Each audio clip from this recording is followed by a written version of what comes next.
Good evening and welcome to Poker Night Live, the show that brings you live online poker 7 nights a week. My name's Michelle, I'm your host for the night. I'm joined tonight by one of our resident experts, that's Nick the Hare Wealthall. Hello Nick. What's the Hare? It's your poker AKA. Well, it isn't, so that's Trey's description, isn't it? Hello everyone, welcome. How are you feeling tonight? Are you I'm ready feeling for a chipper. night? Chipper? I'm feeling ready for a night of poker and new features, I believe. Yeah, we do. Very, very exciting tonight. Now, those of you that are used to our programme, don't worry, it's all going to be exactly the same, but we do have some very, very exciting new features that we will be touching upon throughout the night. One of them, actually, guys and gals, is I'll be playing in on one of the TV tables. So... And then you play, and the public can play with you, and then yes. I... commentate on the game. How you played. So this is going to be very interesting. Nick and I may end up in fisticuffs at the end of the night. Well, only if you make mistakes, Michelle. It's very straightforward. Play perfect poker.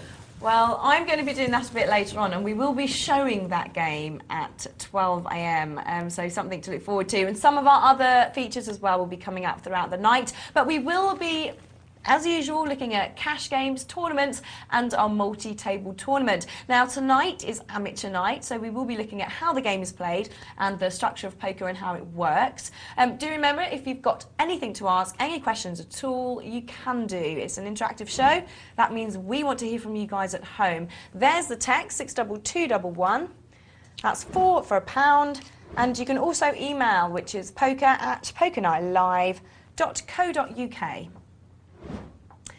And, one of our brand new features, ladies and gents, you can have your say by phoning in 0906 200 70 80, and you can leave your message or question on an answer phone, and selected messages will be played out live on air, and we'll be having a little go of them later, won't we, Nick? Actual interactive questioning. Yes, brilliant. Vocally. So we'll hear your questions and then we will answer them. So do have a go of that. I'll be giving you that number throughout the night. Also, a very big hello to our new European viewers. So if you're from Germany or Scandinavia or any of the Baltic states, a big aloha from us here at Poker Night Live. Give them a wave. Hello. And we're just going to come up with various different ways of saying hello. Do they say throughout aloha the night. in the Baltic states? Okay, guten tag. Do you know right. aloha is actually incredibly insulting in some of the Baltic states? Well, Nick, if you wouldn't mind taking us round a round robin of some of the games we'll be watching tonight. I'll do it in several languages. Watch serious this. note. I'm going to start in English and see how we get on. This is a little sit and go, a $2 sit and go. Bit of fun for all involved. I hope so. If a $2 sit and go is life and death, that is a problem. That's near the beginning. Good luck to all 8 brave adventurers. This is a $30 sit and go, also near the beginning. Everybody's still got a chance to change their lives tonight. This is a $10 sit and go, so a lot of sit and goes. And there's the multi-table tournament, which is a belter, 269 runners. And one of the highlights of the night, as ever, will be the final table, where the final 8 competitors will compete for a $739 first prize. So stick around because the final tables are great. So what table do you think I should have a go of later then? Is there a 10-cent sit and go? Right, fair enough. No, I'm looking forward to playing, seeing you play, and we're looking forward to seeing you play against our viewers. No pressure at all then. Okay, well we're going to head straight over and start with our multi-table tournament. Let's head over there and have a look. Right, multi-table tournament. We've got Gutter at the top right there, and we walk all the way around to Flamingo Kid, Flamingo Kid, top left. This is just one of the many tables that we've got. Nick, multi-table tournament. Yes. What are we looking at here? What does it mean? What does it all mean, Michelle? Well, I do have some facts first, if you want those. I'll just hold off what it means. And we'll catch up with that later. Well, look, there's 269 runners. Yes. And the total prize pool is $2,690. And the top 30 places will be paid. And the lines are 12 minutes. So for those people that are well in tune with what the multi-table tournament is, those are your figures to start with. But for those that aren't? For those that aren't, multi-table tournament probably the most exciting form of poker, in that for a small buy-in you can win a very large prize. So the buy-in here is $10. And by buy-in, I mean the cost of playing, just $10. And the winner will walk away with $739. So you can get a lot of bang for your buck, as they say. And the concept is everybody gets the same amount of chips. That's the number under their name. They all start with 1,500 chips. They play No Limit Hold'em, which is the most exciting form of poker, and that's why we bring it to you on Poker Night Live. I will tell you a little bit more about how No Limit Hold'em works. Any form of those words is fine. I'll tell you a little bit more about how it works as we go through the night. But for now, you just have to know that it is the most exciting form of poker. And the players in the multi-table tournament, all 269 of them, will play No Limit Hold'em until one of them has all the chips. One of them will end up with 403,000 chips.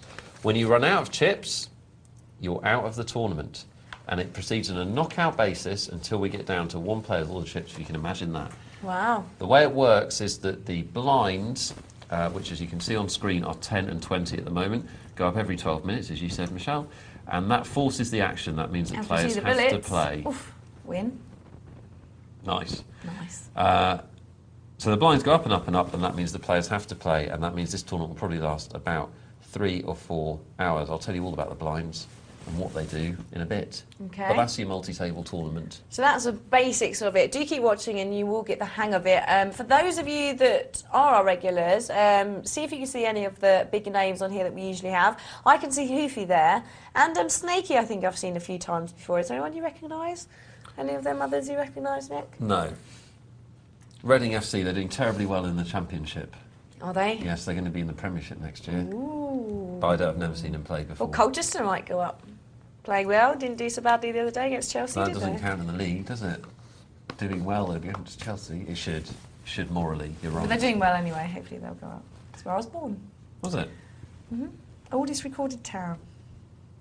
Right, so, multi-table tournament. We've had a look at the structure. We've had a look at how many people are involved. Now, there is 269 runners. That's quite a few tables. Do that math? No. 8 per table, so you're looking at about 33 tables. About 33 tables. I can do the maths. As people are knocked out, what happens with these tables? Well, those tables disappear into cyberspace. Oh. They literally, we keep 7 or 8 of the tables. You can see there's an empty seat at the table we're watching at the moment, but that will be filled at some point when a player gets knocked out somewhere else. And the amount of tables conflates until we end up with one final table, which we will bring most of live to the viewers tonight. Very exciting it is too. So that we're trying to condense the tables equally as players are knocked out. So there's always a similar amount of players on each table so people are getting moved around all the time. Yeah, and obviously if you're playing online, the computer does that for you. If you're playing a live multi-table tournament, you physically have to get up and move your chips. So a bit of a benefit of online play. So this must affect your play, surely, being moved around, moved tables. Yeah, it can be a benefit to get moved because you can be at a table you don't want to be at with lots of good players, maybe with lots of chips, or it can be a disadvantage if you are in a good situation. You've got bad players at your table, you've got a good image, and suddenly you get moved. But it breaks even over the lifetime of your poker career, and people that whine about it are just a bit silly. Okay, so Because this is the early stages, the blinds. very early stages. First level of blinds. Now, if you are not familiar with poker and Hold'em and how it works, the blinds are compulsory bets. You can see the white D, which is at the top left in Cherryon's hand, or next to Cherryon, and that moves around one space every hand. So it's about to move, there it goes across the table. And the 2 players to the left of that D must post the blinds. There's a small blind and a big blind, small blind of 10, big blind of 20. And those are forced bets. Those bets have to be made. They're made automatically before the players get their cards. And the purpose of them is that they get the action going. Without those bets, there'd be nothing in the middle, there'd be nothing to win, no incentive for other players to play. And as I said before, the way the tournament works is those blinds will go up and eat into the players' chip stacks, which means that they'll have to play. And that's to give the tournament a length, mainly. Yeah. And the speed at which they go up dictates the length of the tournament. The quicker they go up, the shorter the tournament will be. Also, to a certain extent, dictates the skill level involved. The slower they go up, the more it favours good players. Oh, we see Tragic Trev there. He's one of our regulars. Do you remember if you're Look at this, as we see the trips, these must surely be extremely worried seeing 4 spades on the, on the board like that. Nobody's going to bet, are they? So we're looking at your best 5-card hand out of 7 possible available cards. Now you want me to talk about how it works, is that what you're saying? I certainly do. If you wouldn't mind. No, it's my pleasure and my contractual obligation. We're watching No Limit Hold'em, and as Michelle says, the way Hold'em works is that you're trying to make the best 5-card hand out of what eventually will be 7 cards at your disposal. Now, you only have 2 cards in your hand, or in your hole, as they say in poker, and those 2 cards we can see there. Obviously, the players can only see the 2 cards in front of them. The magic of television and Poker Night Live is that we can see all the cards all the time, which gives us unique insight into how players play. But when you play, you'll obviously only be able to see your 2 cards. 5 cards get down in the middle, as you can see there briefly, and that gives you access to 7 cards. All the players have access to those 7 cards. And the best 5-card hand they can make out of those 7 is what counts. Now, it could be 2 of the cards they have to themselves, their private cards, and 3 from the board, or it could be 1 card from their own hand and 4 from the board, or it could be all 5 from the board, if that's the best 5-card hand combination. Although if you're relying on the 5 from the board, you're in trouble, because obviously everybody else has access to those 5. So your hand is changing constantly until all 7 cards have been dealt? Yes, that's right. Always your best 5 cards count, and that's something, if you're just picking up Hold'em, if you're just getting into poker, you need to drill that into your brain. Always the best 5 cards is what counts. So if you've got 3 pairs, for example, you haven't got 3 pairs, that would be 6 cards. You've got your 2 best pairs and your highest other card. Now this is the kicker card, which does come into play quite often, doesn't it? Yeah, the kicker card being the side card. Oh, look, Wild Man has certainly been a bit wild and gone all in. Oh, he has the best possible hand. He has a top straight. 5 cards in a row. 10, Jack, Queen, King, Ace. OK, well, there's the phone number, 0906 200 70 80. This is a new feature on Poker Night Live. You can ring that number and leave us a question, and that question will be played out later. As many of these questions as possible will be played out later, and we will answer them. And we're actually going to leave our multi-table tournament there, and we're going to be watching that throughout the night, so we'll be hopping back there throughout the night. This is a single table tournament, so it's exactly the same as what we were just watching, except instead of 30 tables being involved, we just have the one. That's right, on its own. Alone. It's a lonesome. Yeah, the multi-table, I would encourage you to stay tuned to the show, because the final table is always exciting, and we'll see the disposition of those big prizes. But yes, this is a single table, 8 players, although we've lost 1, so 7 players remaining in this one.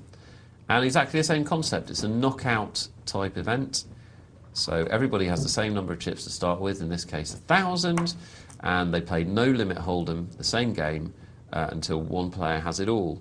Now the buy-ins, is it a $2? Yes, $2. The $2 go into form the prize pool, so you've got 8 $2, $16 in the pot. And the winner will get 50% of that, second will get 30%, and third will get 20%. And the other 5 players will leave with nothing. So the last 3 men standing, if you like, will share at the prize pool. As we can see, we're down to 6 players. When you run out of chips, you can see the number underneath the players' names there. When that gets down to 0, you are out of the tournament. No second chances. Now, it may very well be something like this that I'll be playing on later. Yes, one of our new features tonight, for those of you that have just joined us, is Beat the Presenter, and that means I will be playing in a game slightly later, and against our TV table lot, and hopefully winning. Our TV table lot? Do you mean our viewers? So some of them, yes. Some of them, the lucky few. And that will be shown at 12 o'clock tonight, and Nick will be commentating on that. I will, and that does mean that if you're playing, Michelle, you can't be rude in the chat box, doesn't it? Yeah. Well, you can be, but she could relay that live, so you've got to be careful. No, but they can't, can they? Well, they can. We're still not showing chat box. It's just whether you share it with the nation or not. Yes, but I won't show anything rude, will I? We've got top pair for Snakey, and Wiggly's been playing the snake in the grass with his aces, playing them slowly.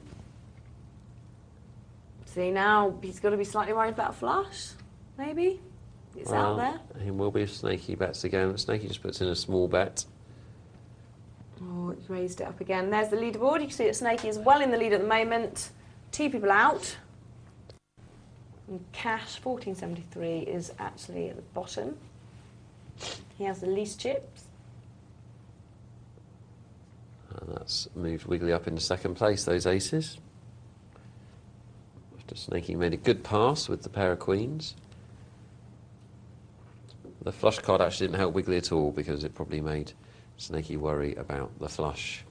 And if you don't know what a flush is, and you don't know what a flush card is, and you don't know what aces are, then don't worry, we're going to explain all that, aren't we?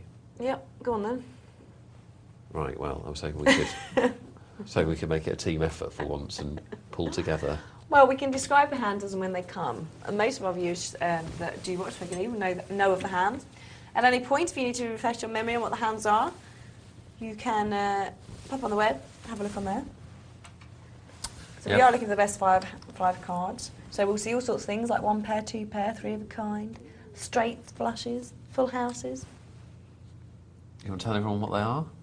Go on then, Nick. You want me to? There's 2 ways to win at this game of poker. The first way to win is to have the best card at the end of all the betting rounds. So if you've got 5 cards in the middle, 2 in your hand, and there's more than 1 player left, then they show their cards, and whoever's got the best 5 card home wins. Straightforward. The second way to win is if you make a bet that no other player equalises, that no other player calls.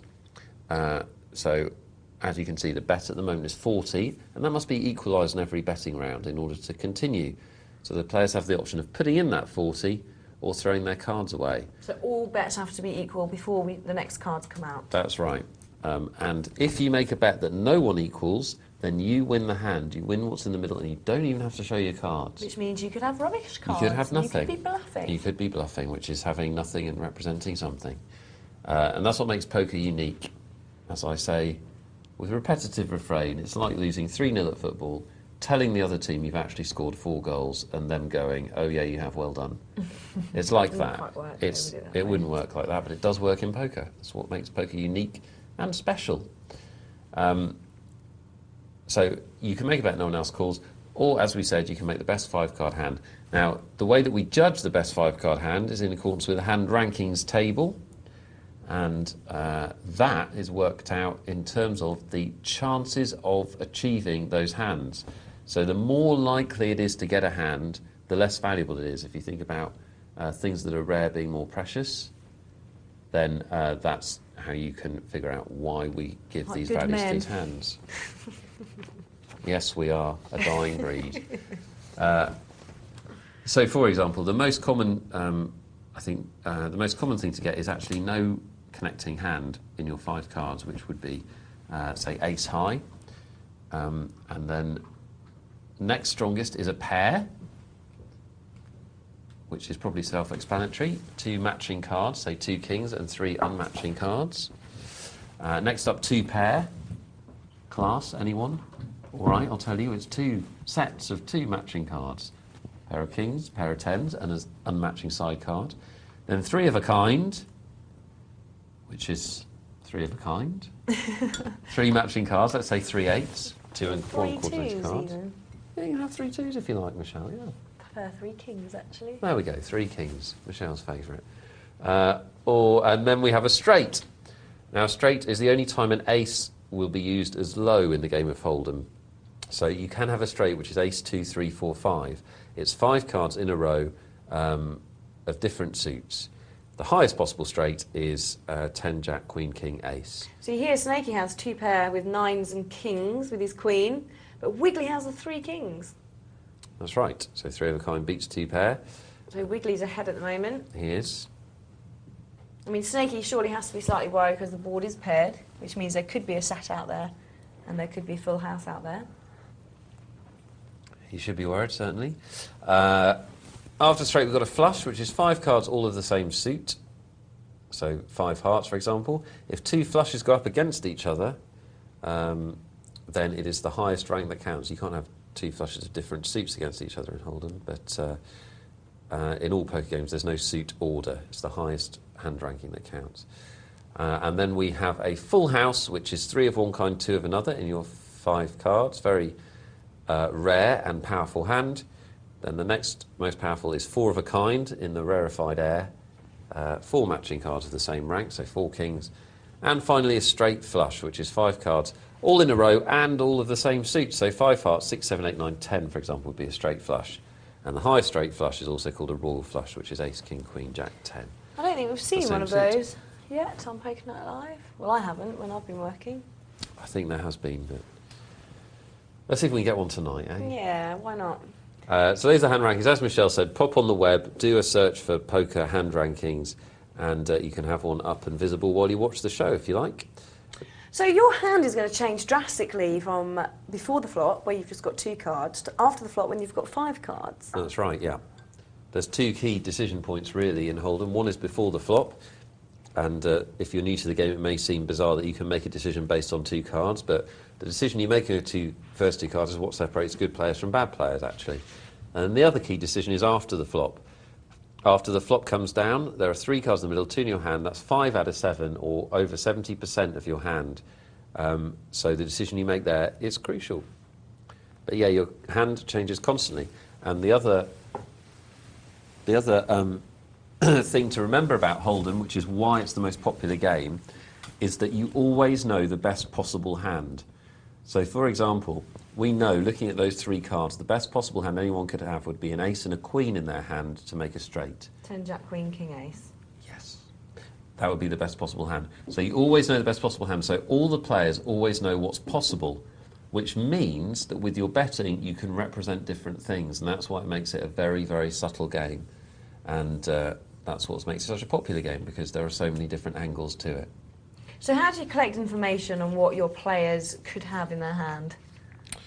Well, it's basically the way they bet, Michelle. Oh. They may give other smaller clues, but when we bet in poker, we're basically communicating with the other players. Top Up, for example, has raised. He's increased the bet from 80 to 160 with 2 aces. And what he's saying to the other players is, I've got a good hand. Now, obviously, they don't know exactly what his cards are, but they should know he's got something good. So that's how players tend to communicate with each other. And we'll see more of that as the night goes on.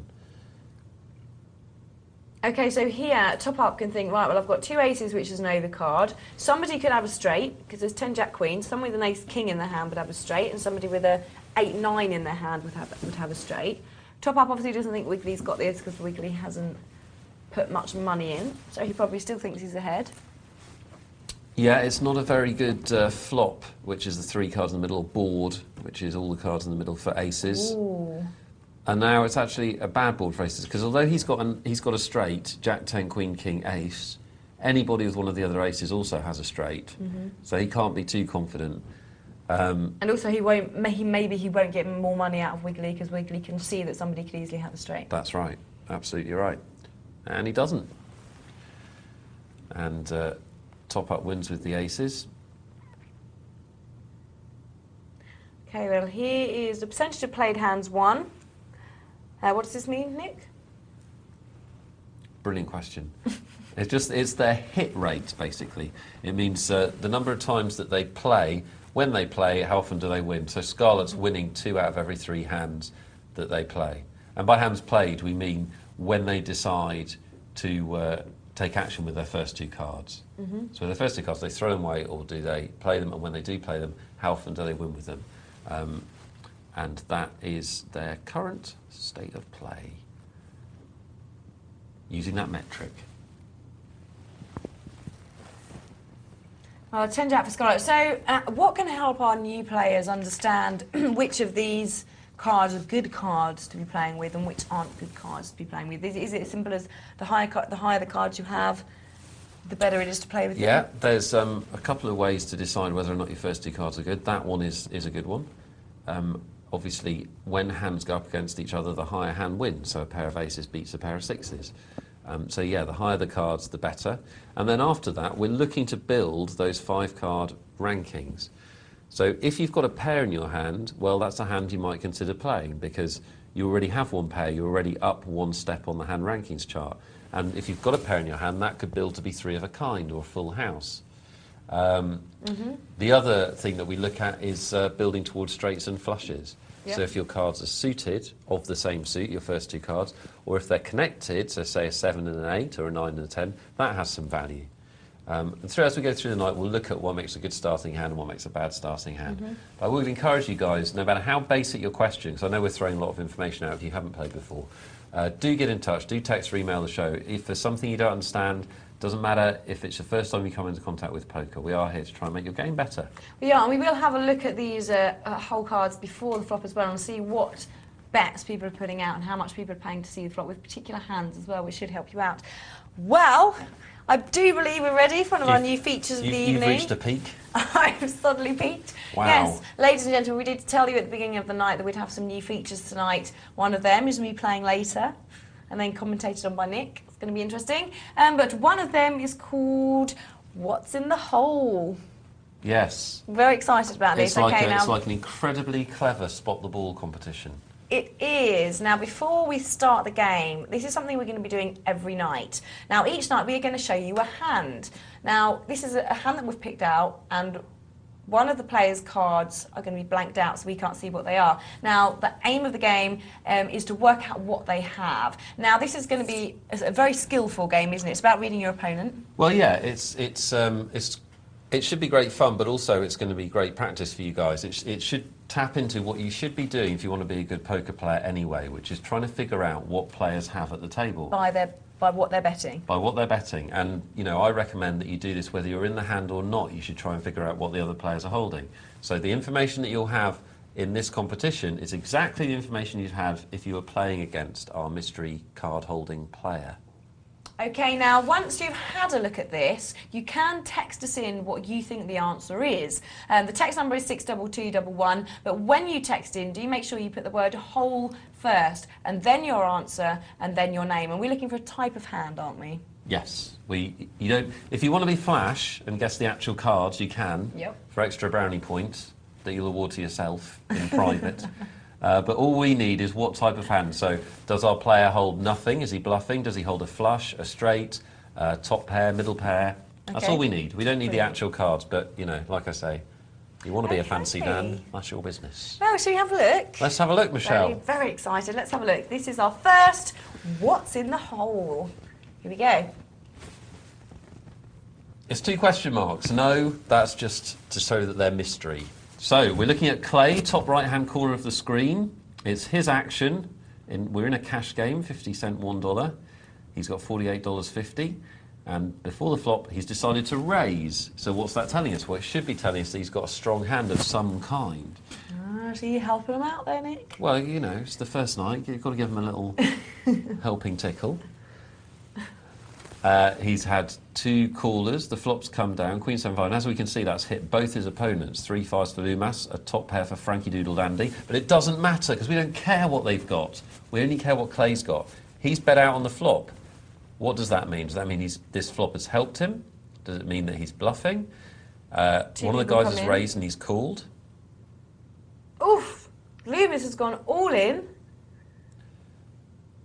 And Frankie Doodle... What does Frankie Doodle do? Lovely, nice. He gets a little bit dandy. Frankie Doodle is going to think, now Clay's going to have a decision to make for all of his chips when it comes round to him because of Loomis's big bet. And... he folds. But Clay calls. So what's he calling with? Does he have the straight? Does he have the flush? Does he have nothing? In which case he'd be mad. Does he have 2 pair? Does he have chips? Does he have top pair? Is he bluffing? Oh, it could be any amount of things. If you do think he's bluffing, on your text can you put it's the worst bluff in the world? Because he did call at the end for all his chips. So not very convincing. So if you have any idea what that hand could be, now there is a lot of information there. We've seen what he's done with the betting, we've seen what other people have done, and this should give you a clue of what he's holding in his hand. So text it into us, 62211, put the word hold, then your answer, then your name. Now tonight's one we have done early. We will be showing this hand all the way through till tomorrow night, where the answer will be revealed at 12 o'clock. And then a new one will be started, and that will go through to 12 o'clock the next day. Tonight's being the first night. We've started it early. We started at 4:12, but it will go on through till tomorrow night at 12 o'clock when we'll be revealing the answer. Now, this is about your game. This is about being skillful and trying to work out what your opponent has, but there is an element of fun in there as well, which means at the end of each month we will be tallying up the person that's got the most right. And that person will be getting some kind of a little gift. Well, it's a prize. A prize, yes. It's a prize. Don't worry, that's not the first time we're going to be showing it. We will be showing it throughout the night. But yeah, very exciting. Well, you have to write down what you think it is, and then we'll see if you're right tomorrow night. I've written it down already. Okay, fair enough. It's just within this doodle here. Actually, I'm going to take this moment to let our viewers know, to celebrate PokerZone's new channel position, yes. We're no longer going to be 226, we are going to be 843. So to celebrate the new channel position 843 and its move to the gaming and dating section of the Sky EPG, we are offering, get this is very exciting and very huge, yes. We are offering one lucky viewer the chance to represent PokerZone as a roving reporter in Las Vegas at the 2006 World Series of Poker. Nick, this is huge. I'm entering. Are you going to enter? Yeah. I think you do a fab job. Well, apparently employees can't enter, so I will be resigning and entering, because that is a brilliant prize. Okay, now we are looking for the best quirky poker-related Lonely Hearts column adverts. For example, well-stacked gentleman seeks loose player for some all-night action. The wittiest and most original entries will be shortlisted, and before an overall winner is announced on February the 28th, on a dedicated episode of Poker Night Live at 10 p.m. on the new channel position 843. So you need to get those in. The example there, well-stacked gentleman seeks loose player for some all-night action. Well-stacked gentleman. Read into it what you will. I hear that down the with pub Nick all the tonight. time, so... just something you say, isn't it? Okay, now also tonight we've got phone calls. Yes, another one of our new features. We're receiving phone calls from you guys. So we've got our first one in. So let's have a go. Let's have a listen. Who's this? If it's my mum, I'm going to be embarrassed. Hi, my name's Stephen Mills. I'm calling in from Macclesfield. I've got a question for you guys. That is, I'm finding it very, very hard to win online. Whenever I play live, I tend to have really good results, but as soon as I get on the internet, I find it very hard to win and lose a lot of money. So if you could help me, that would be great. Thanks. Bye. Oh, well, thank you very much, Steve. Our very first caller on our new line. Now you get how it works. Nick? The guy's having problems on the internet Yes. away from the live game. And the live game's doing fine, internet is struggling. What's going on? Well, obviously it's difficult without seeing Stephen play, but I can have a guess, which is that online play is very different to live play because, well, first of all, it's obviously environmentally different, so that may affect you, but stylistically it's a little bit different as well. In most online games, players call more. They tend to be a bit weaker than live players. People don't tend to go down the casino and risk their money till they know what they're doing a little bit, whereas people are more comfortable doing that at their own home. So, and also I just think it's because of the immediacy and the ease of being able to press the button. It just is the way that people call more online. So what that means is you have to change your style a little bit, play a little bit more solidly, and basically don't bluff as much. And what probably Steve is finding is that the style that he uses live doesn't work online, so it's just a case of changing your game a bit, I would say. Okay, well, let us know how you get on, Steve. Thank you so much for your call as well. If you would like to leave a call or a question, just as Steve did, then you can do. The number to call is 0906 200 70 80. There it is, 0906 200 70 80. If you want to have your voice live in there, that's the way to go. But if you don't, then you can text 62211. Do remember, if you are texting in about the whole cards, if you think you know what they are, do put the word whole first. And there's the email as well. You can send in any questions via email, poker@pokernightlive.co.uk.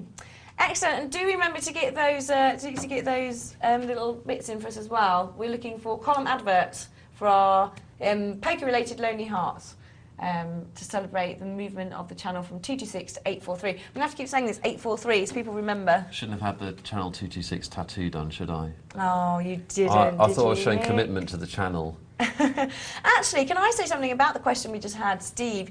He's having problems from going from internet play to live, from live play to internet play, because he seems to be doing better live and not so good internet. Yeah. I'm having the opposite trouble. I've played a lot of internet games and not so many live games, but even though I'm going to be playing later, we'll leave that for now. But the live games I'm playing, can't get out of it. I can't get out of it.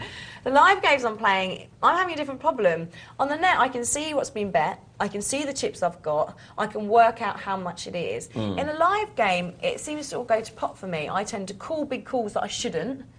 On live, I wouldn't do. I just seem to, the Why, chips don't Michelle? seem to Why are you mean as doing I this? know, I need help. Don't do it to yourself. I can't be the only one who's having this problem Do you as need well. to sit next to you and slap you when you do something wrong? Doing something stupid, It's negative that would be good, reinforcement. actually. Yeah. Well, do you know why? No, that's what I'm asking. Well, I'm wondering what's at the bottom of it, because if you know, basically, the way to think of it is exactly the same game. So if you're playing in a winning style online, then the basics remain the same. As I said, Steve, you may have to change your style a little bit. It does seem very different. If you're used to playing on the internet and all of a sudden you find yourself in a live game, perspectives are different. When people make bets, it's more nerve-wracking because everyone's looking at you waiting. It's literally just experience. It is just experience. It is. The more you do something, the more comfortable it becomes, I'm told.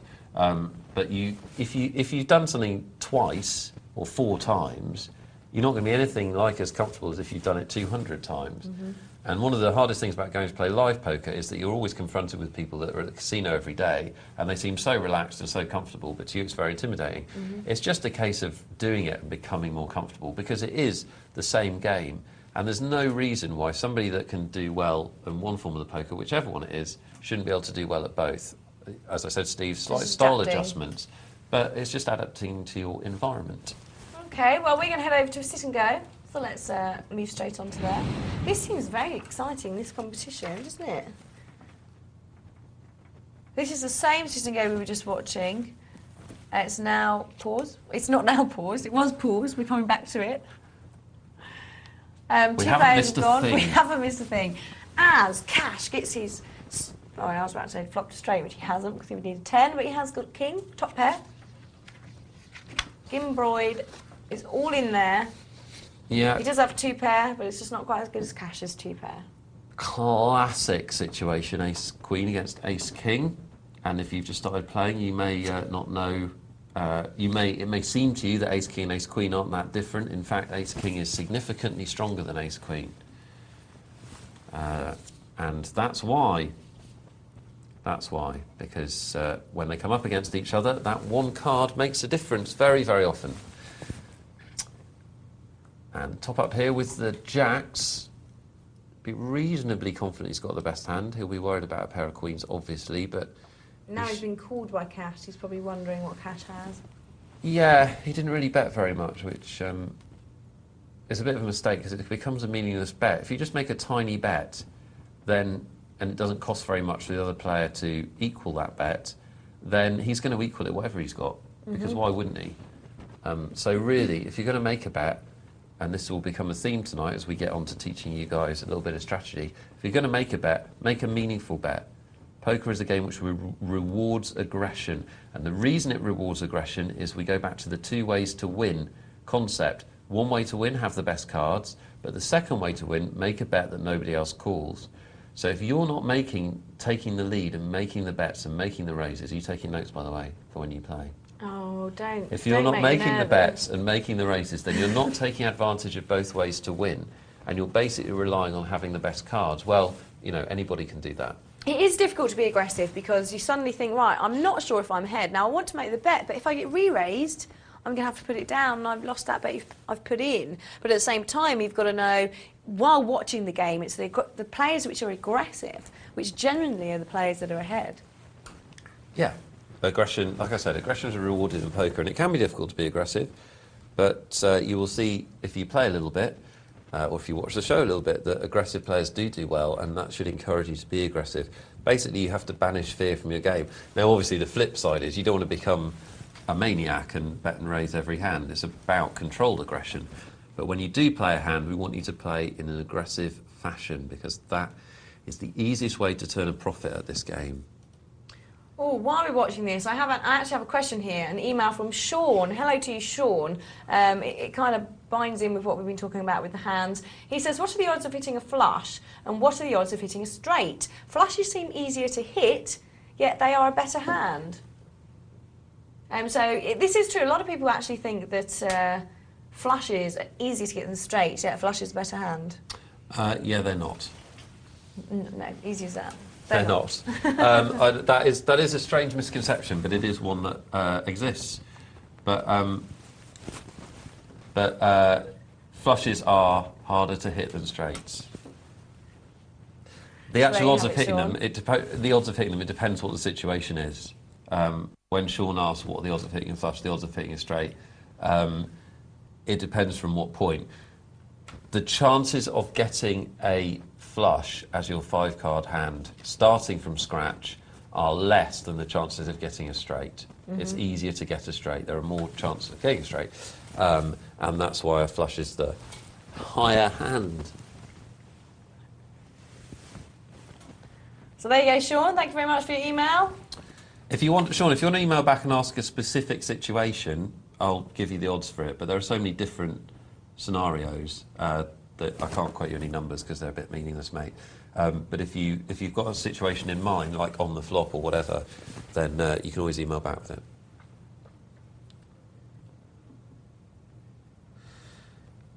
As we continue to watch this $2 sit and go, 5 players left. And to remind you, if you're relatively new to the show, we have got we will have 3 prize winners. 3 of these 5 players will take away the prize pool formed by the players' entry fees. And the other 2 will leave with nothing. Except, hopefully, the memory of a good time. Yeah, so only top 3 are going to be taking a place. We've only lost 3, so 2 people still are yet to go with nothing. Yeah, and this is the point of the tournament where it does get a little bit more serious because the players can start to see the prize money on the horizon. The blinds are starting to go up. We've lost the deadwood. And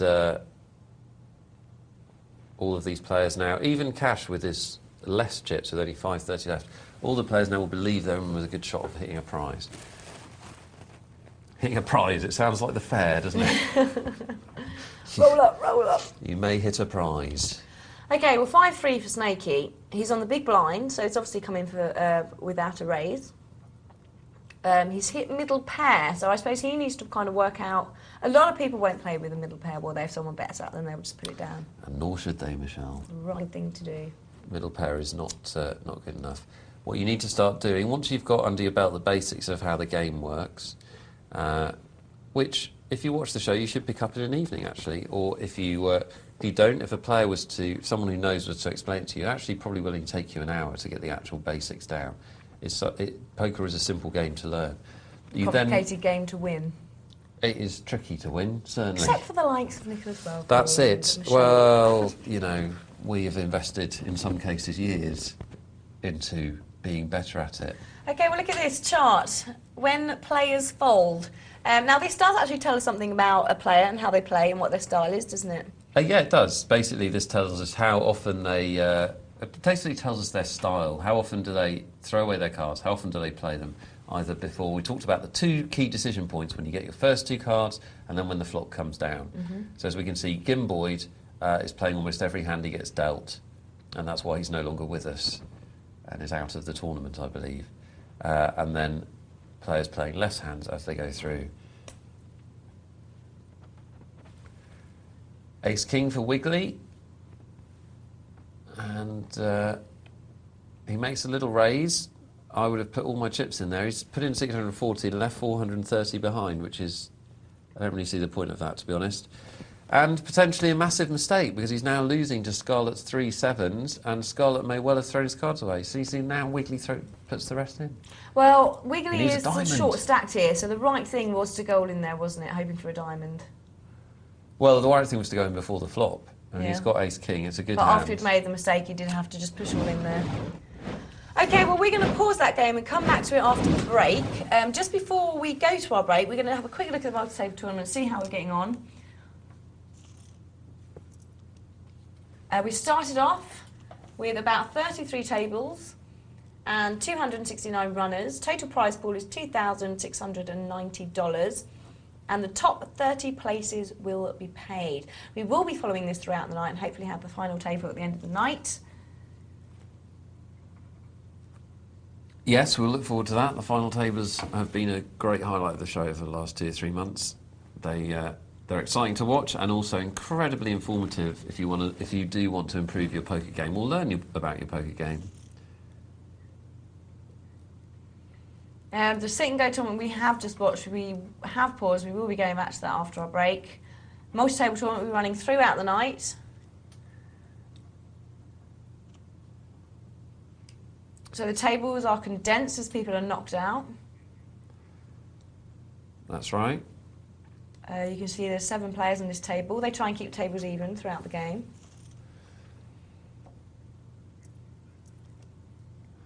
We've actually lost a lot of the players already, Michelle. Oh, have we? No Limit Hold'em is a very fast game, and you can get knocked out in one hand. That's the thing. It's called No Limit because you can bet all of your chips at any point. There's no limit to your bet.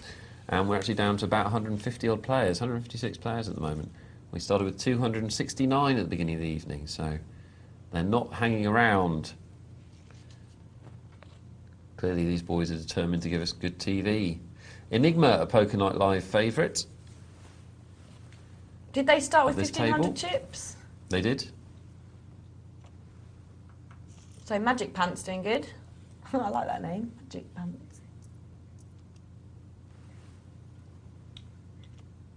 Bullets there, given to Enigma. Let's see how he plays them. Well, Toyney will be going all in here. He's the small stack in the tournament, I think. 814 chips, and Enigma sitting behind him will be rubbing his hands with the aces. Enigma is a friend of the show, isn't he? Is he? Ah, yes. I believe he met us all recently, I think. Well, our largest stack at the moment is 10,820 chips. You can see the difference here. Toyney, big dog here to Enigma with his aces. Look at that, Magic Pants gets lucky. Maybe it's his night. He's bust 2 players with a very unlikely straight. Hit the Miracle Jack. That was magic in the Pant area. Knocks 2 players out with one hand. Condolences, Enigma. You're very unlucky there. We'll see you again, I'm sure. Could be Magic Pants night, Michelle, if he's going to keep getting lucky like that. My goodness. Maybe he does indeed have Magic Pants. If you had them, what would you use them for? What, Magic Pants? Yeah. Me, to make me comfortable for an entire edition of Poker Night Live. Why aren't you comfortable in your regular pants? I'm all right now, but 1 o'clock, 1:30, it does start to get a little bit itchy. A little bit tight. Well, there is a remedy for that. It's called a washing machine. I should invest in one, definitely. King, Queen, Ace, 10. How do you rate these types of hands? They're high cards, but Ace, Jack, King, Queen, Ace, 10. Well, they're kind of half a hand, really. They're not what we'd call premium starting hands. If you can play them cheaply, then that's fine. But they're really not the kind of hand that you want to invest a lot of money in. Niliv's got the dream flop for his Ace Jack. He's flopped top pair of jacks, obviously, and puts in a little bet, and the other guys don't have anything to call him with, although Magic Pants has called him. I don't think we're going to see Magic Pants at the final table, even though he's got a lot of chips now. Can I just make that prediction? Why? Because he's playing a lot of hands, and he's calling with hands that he shouldn't call with. And he's going to need to continue to get lucky for the next hour or so. So I think it's odds are that we won't see him at the final table. But prove me wrong, Magic Pants. Let's see you get there and make me look like a mug. More like a mug. Raised by cash. Yeah, that's going to take it. With these multi-table tournaments, as we play there, let's see if we can find him. I did have a look at him. Right, there he is. Not doing too badly. 2,260. Snakey. 2,315. So they're hanging in there, hanging over. It's like a children's farmyard, isn't it? It is. Hoofy, Snaky, and Cherry. Now, as I was just saying, we're watching that Sit and Go tournament. It's one table. The multi-table tournaments can use the same strategies. It is a tournament after all. Or is it difficult? Is it Is it a lot more to do with luck, or is there a lot of skill that still comes into it? Well, there's more skill in a multi-table tournament than there is in a single-table tournament because the blinds go up much slower in a multi-table tournament relative to your chips. A single-table tournament that we show are designed to be fast and exciting. They're designed to last half an hour. The blinds go up every 10 hands. Excuse me, bit of windy pops. And so they are a little bit less skillful. Whereas the multi-table tournaments are much, much longer affairs, maybe 3 hours, sometimes more than that. And so they do have more room for manoeuvre, more room for skill, and you can wait around a little bit more. You don't have to panic so much because the blinds are going up. Although, a mistake people do make when they play multi-table tournaments is they wait for their very good hands too long. You have to remember, basically, Michelle, there's a conflict at the heart of multi-table tournament play between two competing influences, the alpha and the omega, if you will. And one is that one is a survival influence, which is that when you lose all your chips, you're out. So you're desperate to survive. You don't want to put your chips in danger.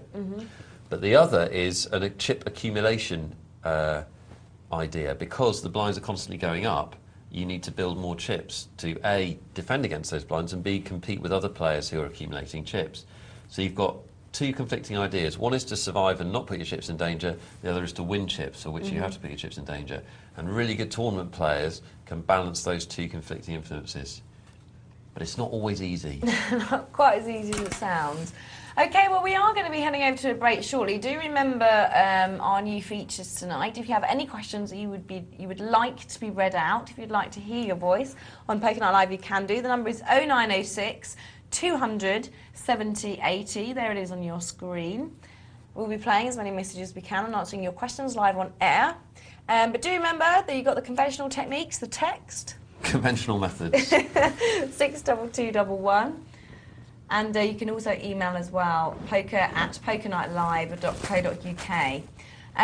Now, what's in the whole, the competition and the game that we're playing, do remember if you are answering to that, you need to put the words whole and then your answer and then your name, 62211. We will be having a look at that again after the break. Also, we're going to be doing our new feature, Beat the Presenter, after the break, where I'm going to be playing in a tournament, probably. And then we'll watch that tournament at 12 o'clock as well. And you ready? We'll have a look at it. No. You in the zone? No. Get in the zone. Do you know, I played a really good tournament yesterday, Well, so that's I not bet gonna be now on. it's going to go the other way around. Oh, here we go.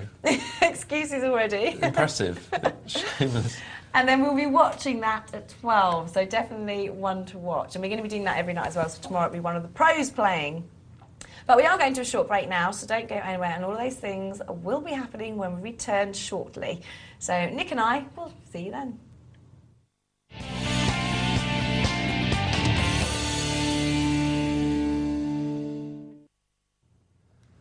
Welcome back to Poker Night Live. Someone's excited because they're getting paid to play poker on the tally. Bless her. You're in the time of your life, aren't you? I've never sat. Oh, it's like, hang on, fold. I've never sat in this seat before, actually, so it is very exciting. I'm in the middle of playing. You're more excited about sitting in my seat than the game, aren't you? Guys, Michelle is currently playing online. If you go to the site, you can watch her play.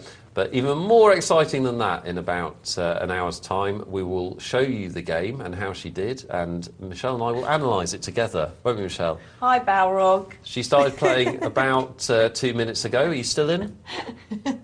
Yes, I'm still in. So there we are. We're over. Thanks, we're Nick. over base camp Charlie. There's a lot of multitasking for me to be doing here, so you know. Don't you worry about the show. You just have a laugh at poker. New feature we've introduced tonight, guys. It should be a tremendous amount of fun, and also it's going to be really, really good for your games because we're going to be able to look at a game in depth and talk to the person. Obviously, some nights it will be Michelle or Kara or Lindsay. Other nights it will be one of us pros. So you learn different things from different people's experiences, and I think it's going to be great for your games. In fact, we've introduced this as a response to a lot of feedback we've got both on the forums and to the show. It said, can we see you guys playing and get some proper commentary on why you did certain things, why certain things were good, why there were mistakes. So that's what we're doing. We're giving it a whirl. I hope you're going to enjoy it, and of course we want your feedback as ever. Another new feature tonight, can you even count them, is our What's in the Hole competition, a chance for you to prove to us in the studio and your friends and family at home that you know poker better than them. It's our What's in the Hole Careful competition. Let's have a look at it. Like Spot the Ball, but with far more brains and using all of your poker knowledge accrued over many nights watching Poker Night Live. Doesn't matter if you're a beginner or an expert, you can play, because this is what you should be doing every time you're in a poker game. Clay's cards are blanked out. We want to know, what is he holding based on his actions in this hand. So as we can see, he raises pre-flop, he gets called in 2 places. Now, if you're playing in this game, you should already be thinking, okay, he's raised pre-flop. What he's saying to me with that bet is he's got a good hand of some description. He's in early position, which should mean he's got a very good hand. Doesn't always. The flop comes down, Queen 7-5, and he bets that flop. Does that mean that flop's helped him? Or does it mean that he doesn't think it's helped anyone else? We can see it's helped both his opponents. Loomis raises, Frankie Doodle Dandy calls, and Clay also calls. So that should indicate he's got something. A 3rd spade comes down, making a flush possible, and a straight possible. Loomis goes all in with his set, a dangerous thing to do with that flush on board, but he's decided to do it. Frankie Doodle Dandy, now, we've seen this couple already, we know he calls, and Clay decides to call for the rest of his chips, so he's put in all his money. So he must have something. I think it's unlikely it's a bluff, but what is it? We don't need the exact cards, guys. He calls there. We need to know, what kind of hand could he have? A flush, a straight, 2 pair, a set. You want to guess the actual cards, you can. It's up to you, but you need to text in your answer. 62211, the usual text number. You need to text your guess with the word hole and your name. And we will comprise a leaderboard, which will update you throughout the month. And whoever's at the head of that leaderboard has bragging rights for the entire poker world. Poker Night Live, which is the entire Poker Night Live. We're going to the sit and go. You're right. Yeah, You're still in. Working out how to raise there.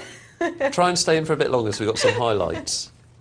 Can report, she's just won a Oh, pot. I've just won the pot, right? We're going to the sit and go. Here we go. This is where we left off. Can I quickly do a shout out to these players? Because they're asking me to. Shell My Bell. Hello. Yes, love the name. Don't say hello to each of them individually. We'll be here forever. No, Bronson, Jack Alley, Cellular Auto, Yaron Harron and Pinball. Somebody's gone. Can we have half a Valium for Michelle, please? I missed that. These Was that are coffee? these are our money winners, and there's 3 of them. And Cash, top up, and Scarlett, well done to you.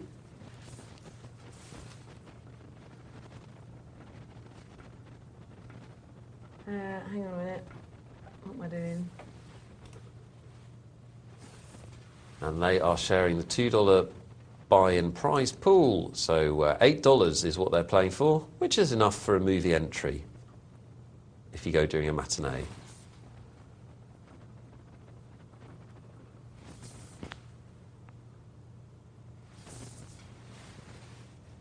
Cash bets, and he's betting top pair, so he can be pretty sure that he's good in this situation. Top up, throws away. So these guys already know that they've won prizes, but the question is, who's got that little bit extra to claim the victory? The blinds are getting pretty big, 320 and 640.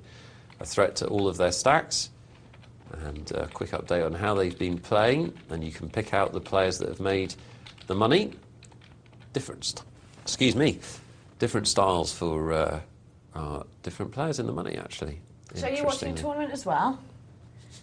Yes, Michelle, there's How's your still one a going? TV show going on. Can you believe it? Okay. Oh, whoops. Scarlett and Cash are chip leaders, both waiting for top up to commit himself, I suspect. This quite often happens with 3 players left, both waiting for the small stack to make a decision. And he's got a call, really. He's only got 430 left. He's getting value on that 430. He's getting about 5 to 1. I know he doesn't have a good hand, but really he's got to put his chips in. There's no point hanging on to 430. He does put his chips in. We know he's in terrible trouble. He'll need that 7 if he's going to get out of this. There it is. Yahtzee. Oh, and unfortunately, Cash trumps him on the river. Well, top up almost went from 0 to hero there. But as it is, the natural order is restored. Queen 7 doesn't make a bean.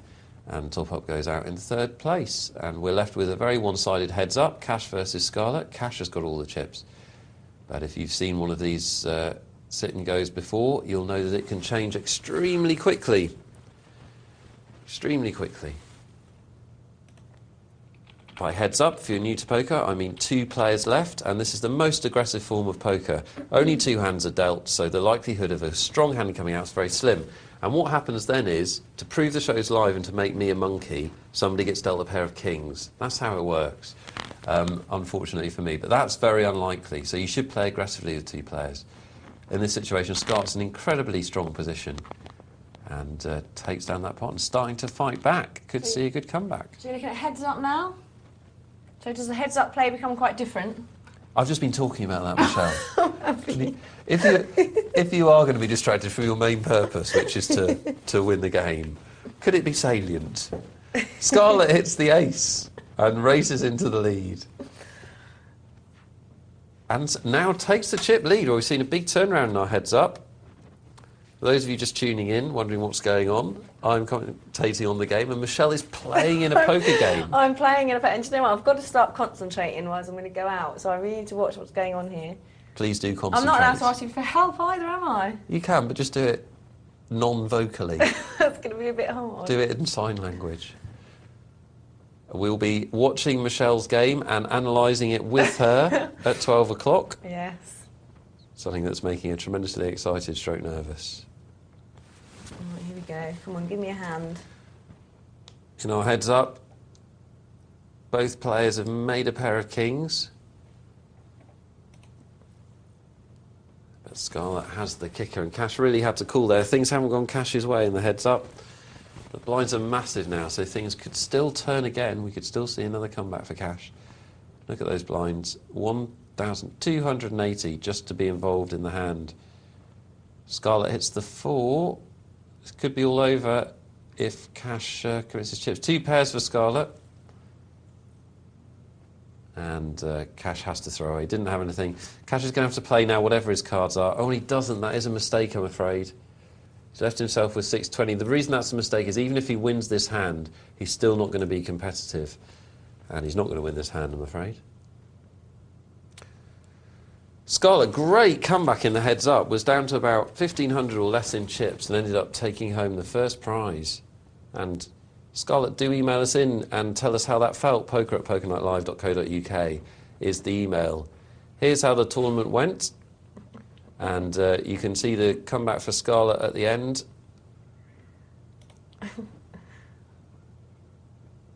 And Oh, look at that chip movement graph, Nick.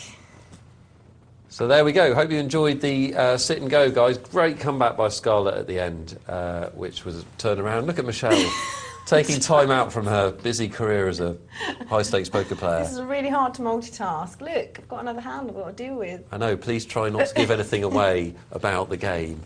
Because we'll be watching it at 12. Are you still in? I'm still in. Brilliant. I haven't Confident? been much. Well, that's right, isn't it? You're playing tight and aggressive. Well played. We'll keep you updated. Meanwhile, a couple of your emails. Andy Mack from York has emailed in and says, congrats on the show. It's great, and I've learnt so much from it. Thank you, Andy. I was just wondering whether you rank your hole cards, perhaps using a star rating, before you decide to bet or call pre-flop. This is what I do. So far, it works quite well. Just wondering if you had any better ways of choosing your pre-flop action. Well, Andy, what happens is you get to the stage in poker where you judge each hand on its individual merits. But having a hand ranking system to start with, if you're a beginner, is not a bad idea. The one that I'd recommend if you are going to use one of these systems is in Slansky and Malmuth's Texas Hold'em book. So that's Texas Hold'em by David Slansky. 2+2 Publishing. Get that, and they have a hand grouping system. It's also in their advanced book. They have a hand grouping system which ranks the hands. The problem is that ranking starting hands is a bit misleading because although generally you can say, for example, a pair of aces is stronger than Jack 5, to give an extreme example, you can't. It doesn't hold true for all hands. So, for example, sometimes a hand like King Queen is better than a hand like 9-8 suited. But sometimes a hand like, well, King Queen's bad example, let's say King 10. Sometimes King 10 is a better hand than 9-8 suited. Other times, when there's been no raise and lots of players, the 9-8 suited would be the hand you'd rather have. So these things are a little bit misleading. But starting off, it's not a bad idea to get hold of one of these systems and use them. But as quickly as possible, You want to get to the point where you're judging each hand on its individual merits. Michelle's doing that now, aren't you, Michelle? When I get a hand. Are you feeling comfortable? See, I can't believe we're like 6 minutes in, you're complaining about your cards. Hang on, it's all very confusing. God bless her. Dempers in Preston says, can playing lots of poker damage your health? My partner plays a lot of poker online and live. She has tremendous back and neck problems. Do professional players also suffer similar problems? Well, thanks for the email, Dempers. Actually, playing poker can damage your health with your partner if you play a lot and they don't want you to, like they want you to do shelves and stuff. So you do need to be careful in that regard. If you're playing at home, it shouldn't damage your health because you can be as comfortable as you like. Play without your trousers on. I recommend it. Or you can do whatever you need for your shoulders and back and whatever. Playing in a casino can be difficult because they don't give you big comfy armchairs and they don't give you cushions. They give you like a standard chair. And obviously poker, God bless it, and the reason that we love it is a very time-consuming game. So yeah, can be a problem, and I'm sure you can have a strain injury. I always worry about the dealers. I don't know if you've ever dealt a game of poker, but I've dealt for a couple of hours, and after a couple of hours, your shoulders and your back are completely gone. So I imagine that dealers have terrible problems with it. But as far as I'm concerned, it's worth the physical pain. It is the best game you can play. Guys, do keep the texts and emails coming in. We are beginners night, so we'll handle any question. It doesn't matter how basic it is. If you've been watching the show and there's something you just don't get, it's confusing the heck out of you, get the question in and we'll deal with it. Of course, as ever, we'll handle whatever you like about this great game. Anecdotes, stories about poker, all good. Couldn't be easier to get in touch with our live show. Here's how you do it. You're doing very well, Nick, I have to say. Yeah, I know. You're going to be stealing my job. 62211. poker@pokerlightlive.co.uk is the email. And if you'd like to hear your voice on the telly as we get ever more interactive on the show, you'll be able to reach out and touch us soon. 0906 200 7080 is how you can call in. Leave a message on our answer box and we will listen to it live in the studio. So lots of ways to get in touch, completely live show, and as ever, guys, the content of this show is dictated by you. It is your show. I just have to talk to Michelle briefly. You all right? Yeah, well, you know, I'm hanging on in there. You look fine. Should be all right. First place in the bag. We're going to go and check in on our multi-table tournament and see how the tournament boys are doing. Are you doing all right? Yeah, I'm loving okay it. there? I'm not having to talk to you at all. It's absolutely brilliant. This is the quietest you have ever been. Do you know, am I allowed to like say stuff to put all the others off while they're... You can't say anything because you'll give away the game.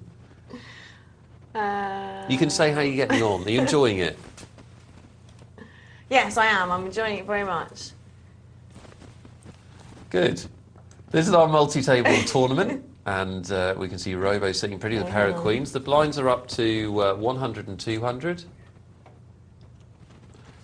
And we're getting towards the middle stages of the tournament, so the initial flurry of departures will have desisted a bit, but they're still going pretty quickly. We're down to 85 players, and we started with 269, so all 85 of those will be starting to... Did you win a pot?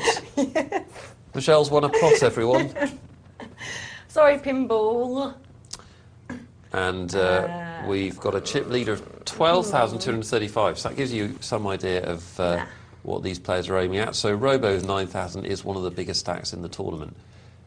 With the blinds at 100 and 200, you would be looking for at least 10 times the big blind. So you'd be looking for at least 2,000 chips in order to start feeling comfortable in this tournament. If you've got less than that, you're looking to make a move. If you're in a want a trump situation, then you should probably leave the room. No, you should be looking to make a move with those chips because you've only got 1,300 left. And those blinds are going to start eating into that. Pair of kings for Geordie Mackey, who raises and will probably take this down. Now this is the stage of the tournament where if you have got a middling stack, you want to start trying to look for opportunities to increase your chips. I don't want you to start playing hands you wouldn't normally play too much, but you do want to start accumulating chips without putting your chips in danger too much, if you follow me. So you're looking to potentially steal the blinds, or you're looking to limp into cheap pots and then steal the pot on the flop, or maybe get into heads-up situations with stacks that are smaller than you or worse players. Any kind of opportunity where you can increase your stack without putting your chips in too much danger, at the same time as playing your good, steady hold'em game.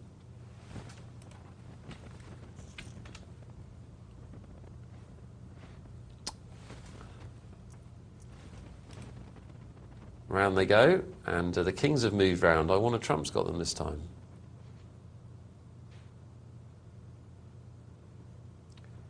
Let's see what he does with them. If you've just played one of these multi-table tournaments, or if you're thinking about getting involved in them, they are exciting things. For $10 in this tournament, you can win over 700. So really good stuff, especially if you're a beginning player, who we're particularly talking to tonight, and you're looking for good value when you play your poker. If you are looking to play in these multi-table tournaments and you want some advice, or you're struggling with them, or you've got a story from one of them, get in touch. poker@pokernightlive.co.uk is the email address. Kings there, that's what I need. Send them my way. I don't know if it works like Does that. it not work like that? Well, you Even can with try. Really wishful thinking.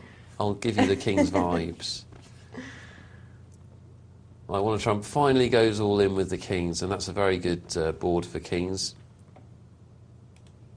Not too much to be scared about. It's got what we call an overpair to the board. Two kings, both cards are higher than the rest of the cards, and when we joined this tournament, I wanted Trump as our small stack in the multi-table tournament. Now, back into the safety, the comfort zone, so he or she will be delighted.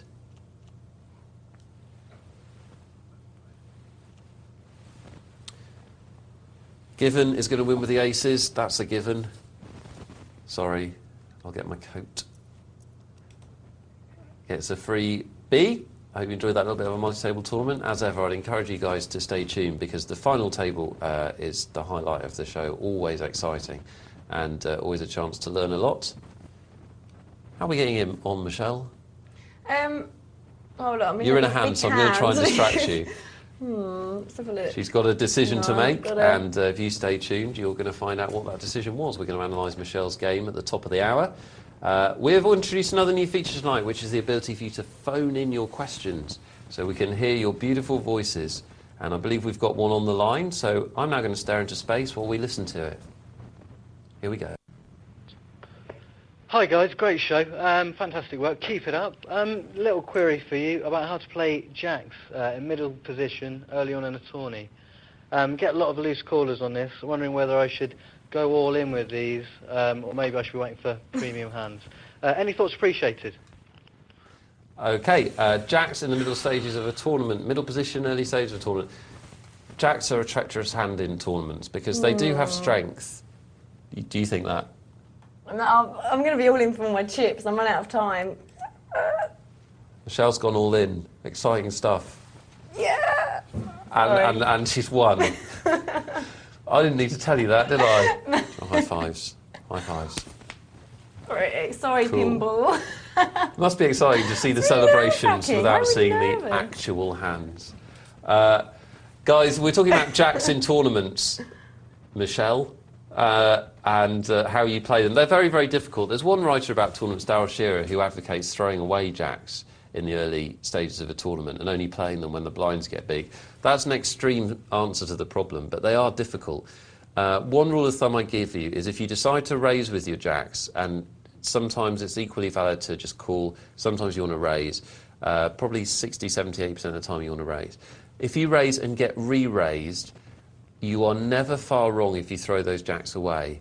Now that may seem like very tight play to you, but if you think about what hands re-raise, the hands that re-raise, unless somebody's making a move, making a bluff, which is actually quite rare, re-raising hands tend to be aces, kings, queens, and ace-king. Now, jacks against aces, kings, and queens are in serious trouble. Jacks against ace-king is 50-50. So when you get re-raised, a lot of the time, best-case scenario is 50-50. So if you make a raise with your jacks in a tournament and then somebody comes over the top of you, don't be afraid to throw them away. Also, if you get into a situation where you see a flop with the jacks and there's one or two overcards, again, if you get resistance, if you make a bet and somebody calls or raises, don't be afraid to throw them away. Don't get trapped with jacks. They're a good hand, but they're also a hand that people go out of tournaments with. Hope that helps. That was our live phone-in, and you can phone in at will on the number which I can't remember. No, it's written down for you. Look, It's on the screen, that's quite helpful. You can look at it on the screen. More helpful for the viewers than listening to my incompetent ramblings. 0906 200 7080. I promise I'll have it down by the end of the hour. What do I know? I can barely remember my mobile number. So look, there's 4 of us left.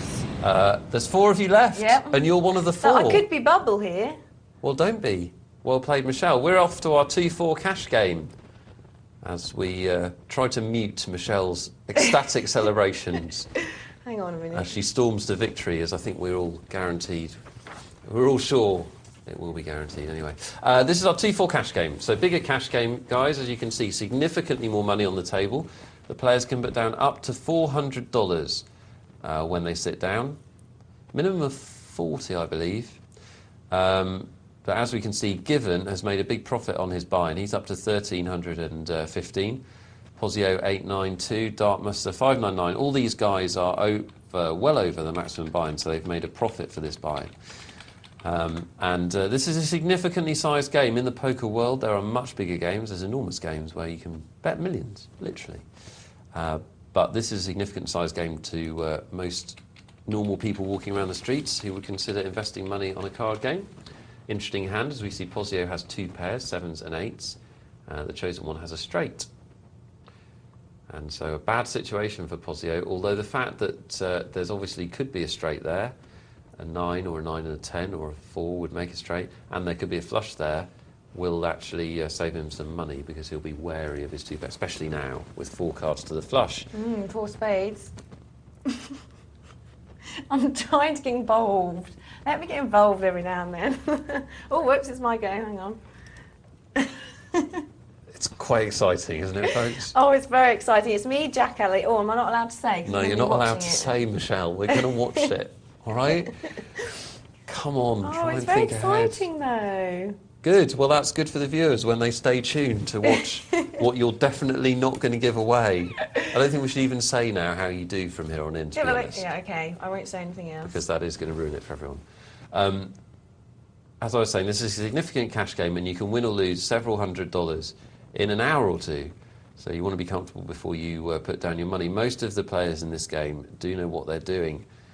And if you are a beginner, we're talking particularly 2 beginners tonight. If you are a beginner, then this is a good game to watch. You will learn something about poker, I'm sure.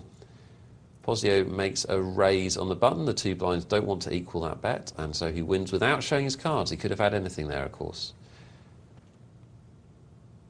And not much to write home about in this hand. As always, I know there's a host of new features on the show tonight, guys, and I hope you enjoy them all. We're looking for your feedback, of course, Sorry, I didn't to the realise show or the forums. And you can get in touch with the show to ask us anything you like. Doesn't matter how basic the question, particularly if you've got a method of restraining Michelle while she's all excited. That would be brilliant. Do get in touch. poker@pokernightlive.co.uk or 62211 is the text.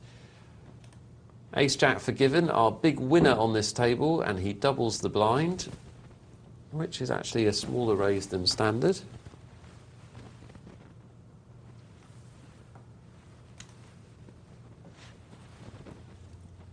Called by Tragic Trev, a familiar guest on our tables and contributor to the show.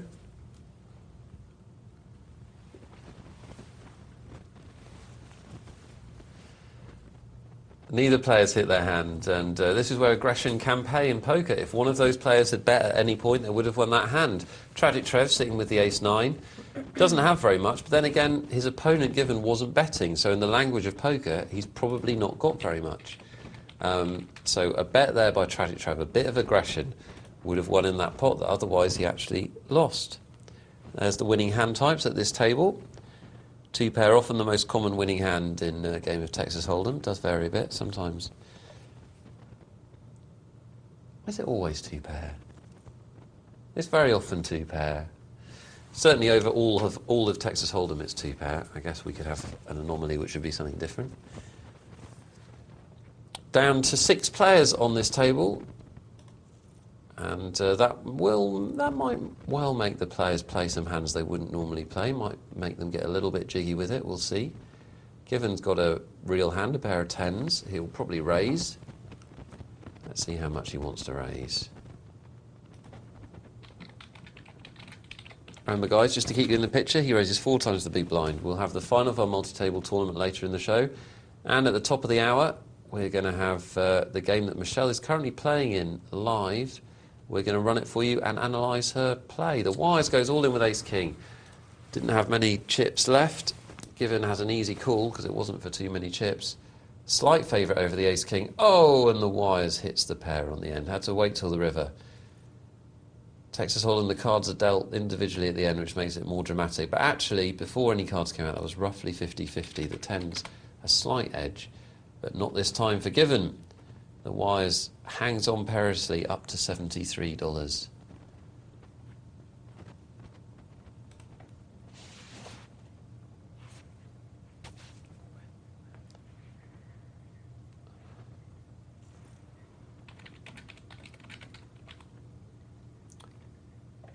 Given wins that pretty easily. I'm going to do a little sniff. Apologies for that. That was it. We're all free now. And round they go again. Ace, Queen and 2 King 10s.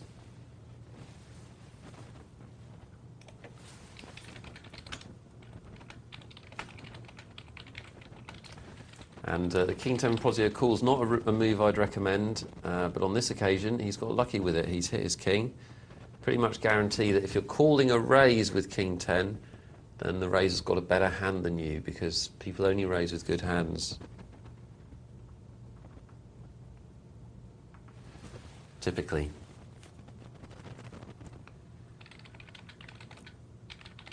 Okay, well, it's all over. Nick, I've finished. I'm back. I'm here. I'm not going to tell you where I come, but can I just say to all of the guys that are playing, well done to all of you. It's fabulous having you playing, and all of you are watching the show as well. Sorry I wasn't a bit more chatty in the chat box. There was a lot of stuff going on there for a moment, and there's so many people watching that everybody's chatting, and I couldn't get a word in edgewise. Shout. Do you need a little lie down? I do need a little lie down. You do look a little bit flushed. You actually look like you're going through the change on air. That was a lot of pressure for my first online TV That's a lot tournament. of pressure. That's how exciting playing poker on the TV is. I think, you know, you'll have to watch and tell me how you think I did. That's what we're going to do. That's what we're going to do it together. But as a team, all pulling for the same team, definitely not taking the mickey. That's not the object. To all of you there, very, very, very well done. It was a very good game. Cool. Well, we're going to see that at the top of the hour. In the meantime, let's remind you of our competition, our new competition. What's in the hole? What's in the hole? Okay, now we did see this a bit earlier, didn't we? You're quite close to singing a jingle there. Actually, I have gone red. Yes, I know. That's why I said you'd gone red. Clay is the person who's in the hole, if you will, and we're asking you to guess what his cards are. Now, you don't have to guess his actual cards. You have to guess his hand. So does he have, at the end of this hand, a flush? Does he have a straight? Does he have 2 pair? Does he have 3 of a kind? Does he have not very much? If you want to guess the actual cards he's holding, you can. If you want to be flash, get it right, you might get a mention on the show. But all we need you to do to be correct is say the type of hand. And you need to do it based on his actions, which of course is what happens in a normal poker game. Hopefully you've been watching as I've been talking. He raised pre-flop, bet on the flop. He's been raised, he's going to call. And via the magic of having seen it before, I know that Lumas is going to go all in, Frankie Doodle Dandy is going to call, and Clay is going to call for all his chips. 3 spades on board, straights on board, 6-8 would be a straight. There's a queen there. What's he likely to have? We would like your guesses, guys, and there'll be one of these every night. We'll have a leaderboard, and at the end of the month, we'll find out who is the best reader of cards in the Poker Night Live audience. So you will have bragging rights over the entire poker community. There's the hand. What's Clay got? All you need to do is text in 62221. It's the normal text number, but do specify that you're playing this competition by writing the word hole. This is excellent. Simply I can watch hole. you do all the work. It's amazing, isn't it? Ask me a poker question. I'm ready.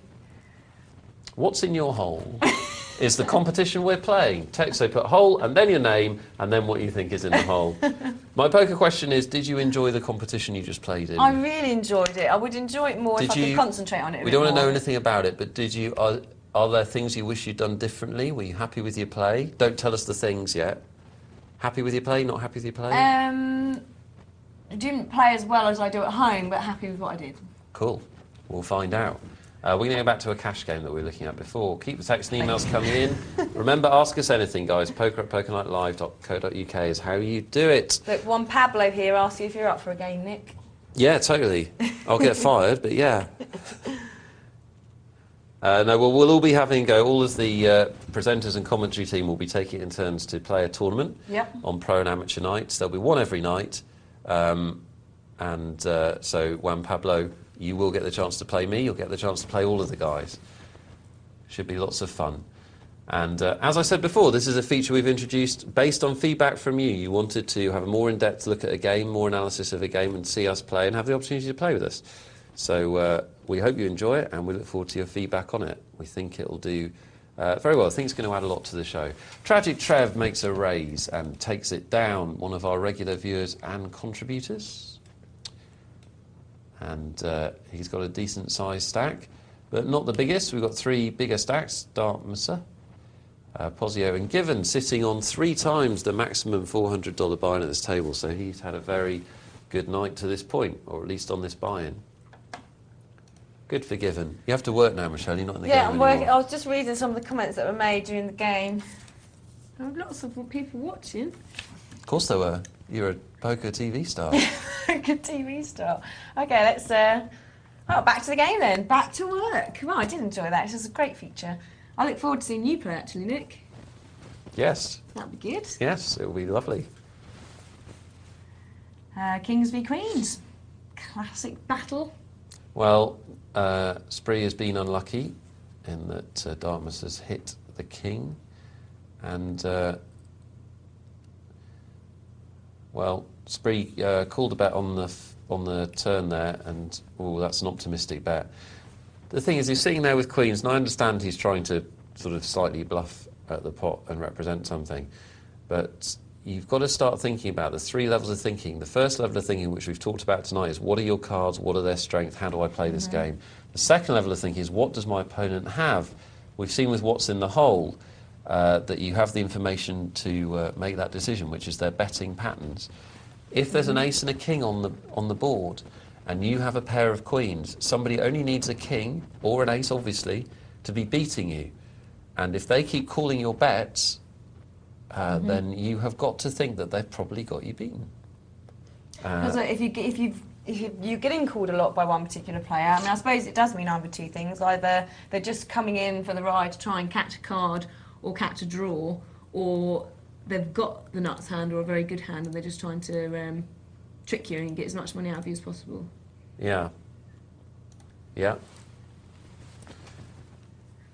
What we see on the show quite a lot, Michelle, is that actually people play in a lot more straightforward fashion than a lot of poker players assume people play in. So what we've learned through watching all of the whole cards for so long on Poker Night Live is that when people bet, they usually have a hand. When people raise, they usually have a very good hand. When people check, they're usually weak. So sometimes people do set traps. Sometimes they do misrepresent things. But that only happens very rarely, and you shouldn't worry about that. Your first assumption should be that a bet means what it says, until you've got reason to think otherwise. That would be my tip. As Tragic Trev gets a fortunate straight.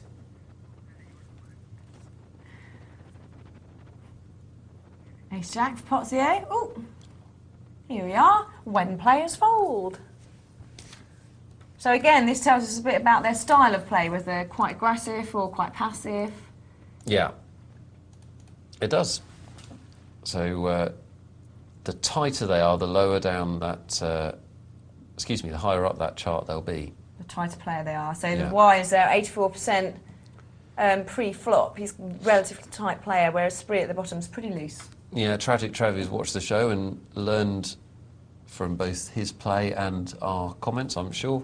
Is playing about, what was he playing, about 20% of his hands, which is about right with 8 players. So well done to the Trevmeister General.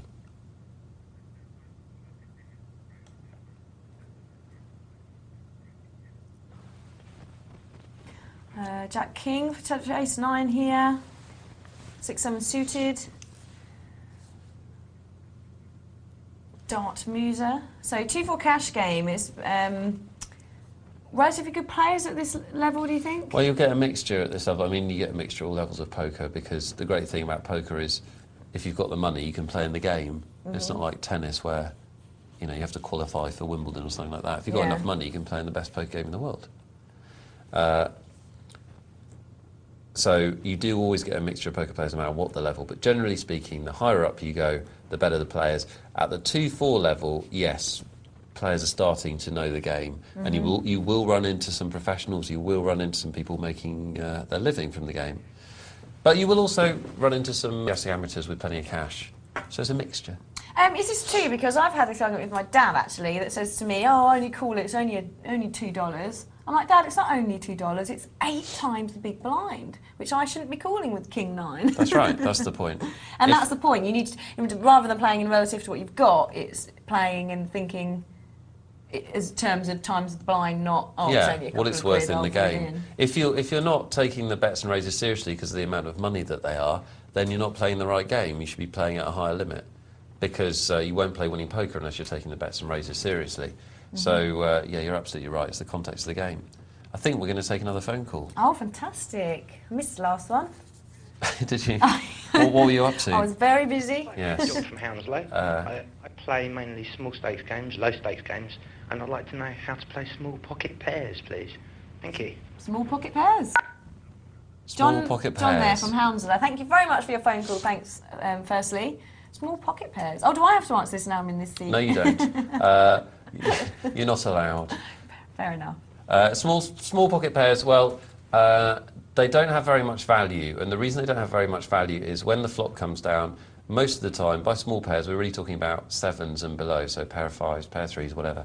Most of the time, you'll have 3 overcards, so 3 cards higher. And the problem is that it's almost impossible to know whether your opponents have made a bigger pair or not.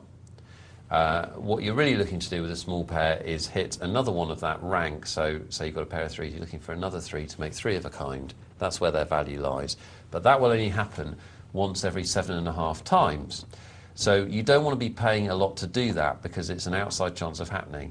So the rule with small pocket pairs is you only want to play them in a late position, and you only want to play them if nobody's raised, so you want to play them for the minimum. So you're limping in. Limping in, preferably with a few other limpers. And you're running away to a bet, maybe making a bet of your own in late position if everyone else has checked. If you feel weakness. Look at my face. If you feel weakness, maybe, but don't take that idea too far, because the bottom line is you don't have very much. And you only really want to be playing around if there's, you know, few opponents, if you've only got to scare off 1 or 2 people. Basically, if you miss the flop with a small pocket pair, if you're a beginning player, the best thing you can do is be done with it. You're basically just playing to hit that 3 of a kind. We would like you to phone in, guys. We'd like you to get involved in the show any way you like, actually. You can text, email, or now call and hear your voice in the studio. Yes, magic. Exciting. Here's how you can do it. There's the number on screen, 0906 200 7080. Do you want to do the rest? Do you want me to do the rest? Yeah. Because you've been quite busy, haven't you, for the last 45 I have. minutes? I feel like I've actually worked for a living, which is scary. Well, there's the text, 62211. Do remember, if you are texting in about the What's in Your Hole competition, you have to put the word hole first. And then your answer, and then your name, and there's the email, poker@pokernightlive.co.uk. Do get involved, guys. It's an interactive show, and we want to hear from as many of you as possible. That's why we're here, to help you and help your games. Where are we going now? You're going to go to a cash game. Getting confused. Who's doing what? Well, look, we can see darts moving with 2 pair, 10s and 9s, but Pozio there with full house. Queens versus 9s. Now, does Dart Muser have to think, well, I do have 2 pair, but one of those pairs is on the board. There's 3 spades, there's a flush, there's a pair board. There's so much out there, I just can't get involved. Yeah, you're absolutely right. Perfect analysis. And that hand was a very good example for our beginners of the fact that poker is what we call a situational game. Now, this is where learning to play good poker becomes difficult, because you're probably sitting at home and you're thinking, I've just got started, I'm starting to get it down, I know the hands, I know a flush beats a straight, I know all this, I've got poker sorted. The problem is that it's impossible to say, for example, how good a hand three of a kind is, because it depends on the situation. There, Dark Muser had two pair. Now, in some situations, two pair is a very strong hand and it will win you money. But in that situation, as Michelle rightly pointed out, it actually wasn't a very strong hand at all, because there was a possible flush, a possible straight, there was a pair of nines on the board, which meant that anybody that had a nine would have three of a kind and have two pair beaten. So when Posio makes a bet, Dark Muser has to look at those possibilities, which is what you need to do when you play, and think, what are the chances that my two pair are the best hand? And most of the time in that situation, your two pair's losing. So you should do what Dark Muser said, what Michelle recommended, and throw them away. Don't get It's a involved. situational game, Michelle. There are no hard and fast rules. Well, here we see a pair of nines versus a pair of kings. Now, there is a jack out there. But two pair, the wires is all in. But the spree's going to take it down. What do we have this time? We've got the ace jack. Difficult hand. He is on the button. It's a nice place to be with the ace jack, actually. So let's see if Spree decides to make a raise with the ace jack on the button. We'll have to see what the other guys do first. King Queen for Dark Muser, as James Browning would call the ruler of the unraised pot. Does he? He does. That's his little name for it. Does Spree probably call here? Yep. Tragic Trev can say goodbye with his 6 and his 8. Got something a bit different for you, Michelle, that you won't have seen before. Ooh. Go on then. Don't worry, it's not anything to be scared of. Well, it's a bit intimidating. Okay. But I'm about to see something I haven't seen before. You are. Okay. How do you feel about a 50-100 cash game? On amateur night? Yeah, on amateur night. Wow. This is, guys, where you can one day Wow. be playing if you're good enough. A 50-100. Bear in mind I play in 25-50 cent cash games. $50-100.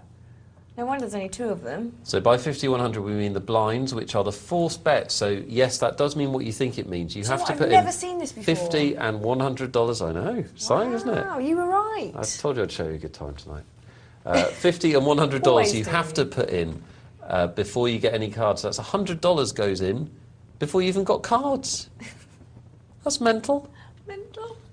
That's a DVD box set.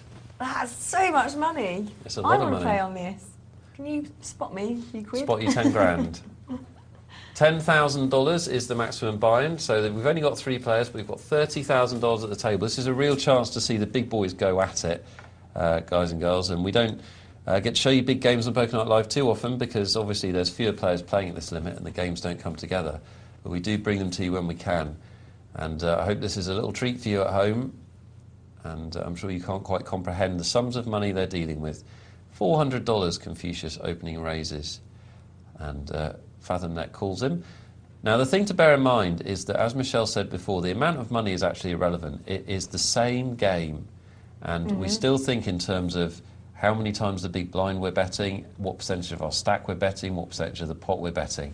If you're playing this game, you won't be worrying about the money because you'll be able to afford it. I mean, even if someone gave me $10,000 to spend in this game, I would still sit there and think, oh, it's raised it for $500. Oh my God, I can't call it. But then it's only a couple, 5 times the big blind. Well, that just means you're not ready to play in this game. I think you're probably Which is probably for the best for your bank balance.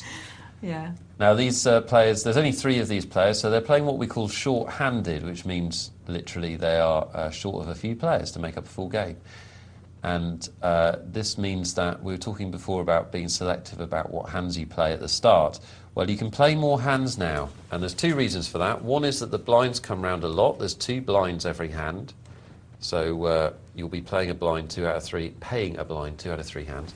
And also, because only 3 cards are being dealt, the chances of good hands being dealt statistically are much slimmer. So for those 2 reasons, you should play more hands and be more aggressive. And because this is a high-level short-handed game, we will see very aggressive play. And you may even see some bets and some raises that you don't understand, but that will be because the players are playing each other, not the cards.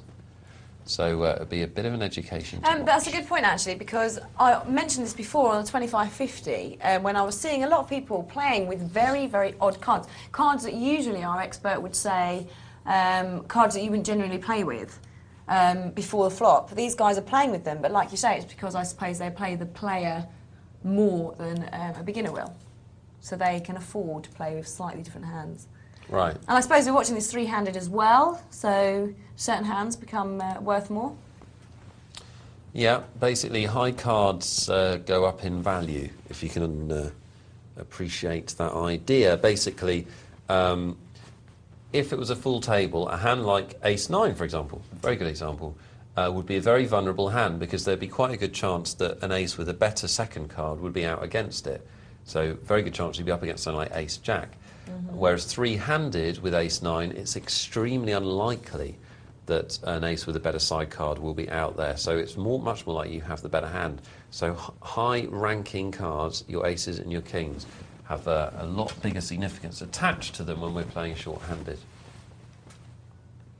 Well, let's have a look here. King, queen. Are we going to see these guys making a few more plays on each other? As in... Yes, we are. Just being a bit more tricky. Yes, we will see. They will be more tricky, yeah. 10 queen. Well, nobody's hit anything here, so check, check. Now there's 3 spades. Both Ned there and Confucius are going to be very worried about them 3 spades, so it's just checked out to the end. 700 pot. Wow, it's really a big table.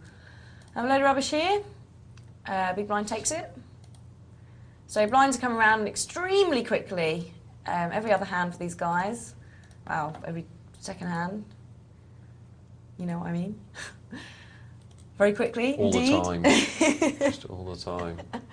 Well, we'll try and watch one more hand, and then we're going to be... it seemed to be a break, and then, oh my God, we're going to be watching my game. We are going to be watching your game and analysing it mercilessly. And slight mistake I made at the end. We're going to review it as a team, Michelle. Yes, as a team, Nicholas.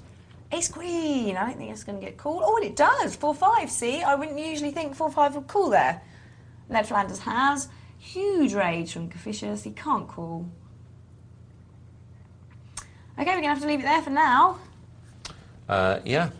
It's good, wasn't it? What's happening next, Nick? That was amazing, wasn't it? That was. All that money That's huge on amount a game of of money. cards. If only she wishes. One We day. speak to our bosses. You know, raise. Instead of putting you in the sit and goes, if I could put you in that one. We'll see. $20 sit and go. I'm getting there. Thanks for your email and your text, guys. James has said, I understand how a multi-table tournament works, but I'm confused about the differences between a sit and go and a cash game. Could you explain the difference, please? Michelle?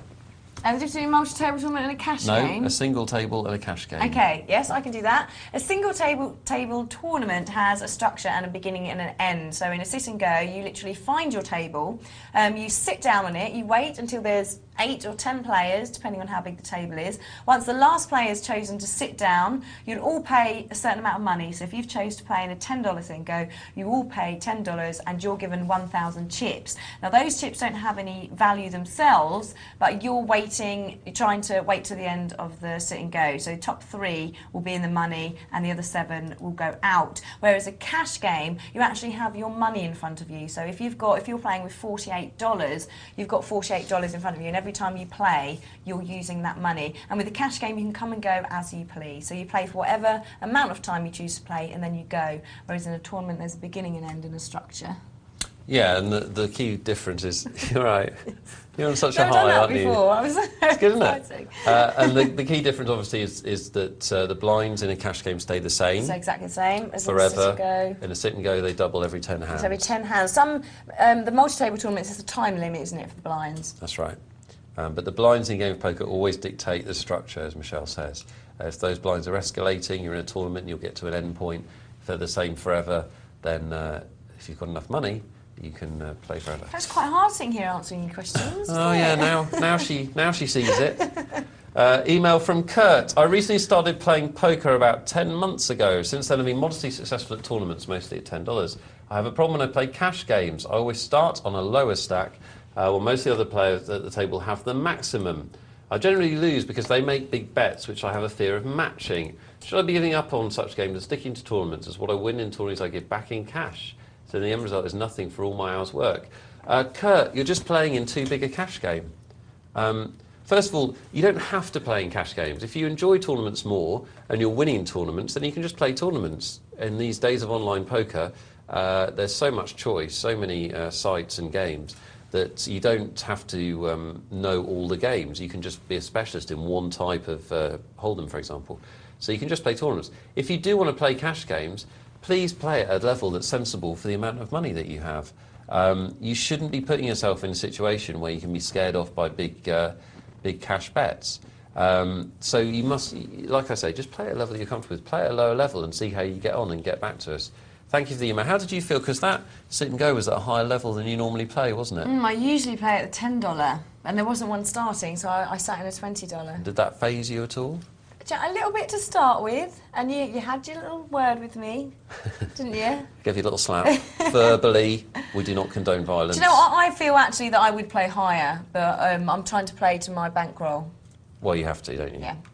So I stick to the $10. But once you got into it, it's just a game of poker, isn't it? It is. And you're going to see that game of poker in a very few seconds. You can obviously see me playing in a $20 tournament.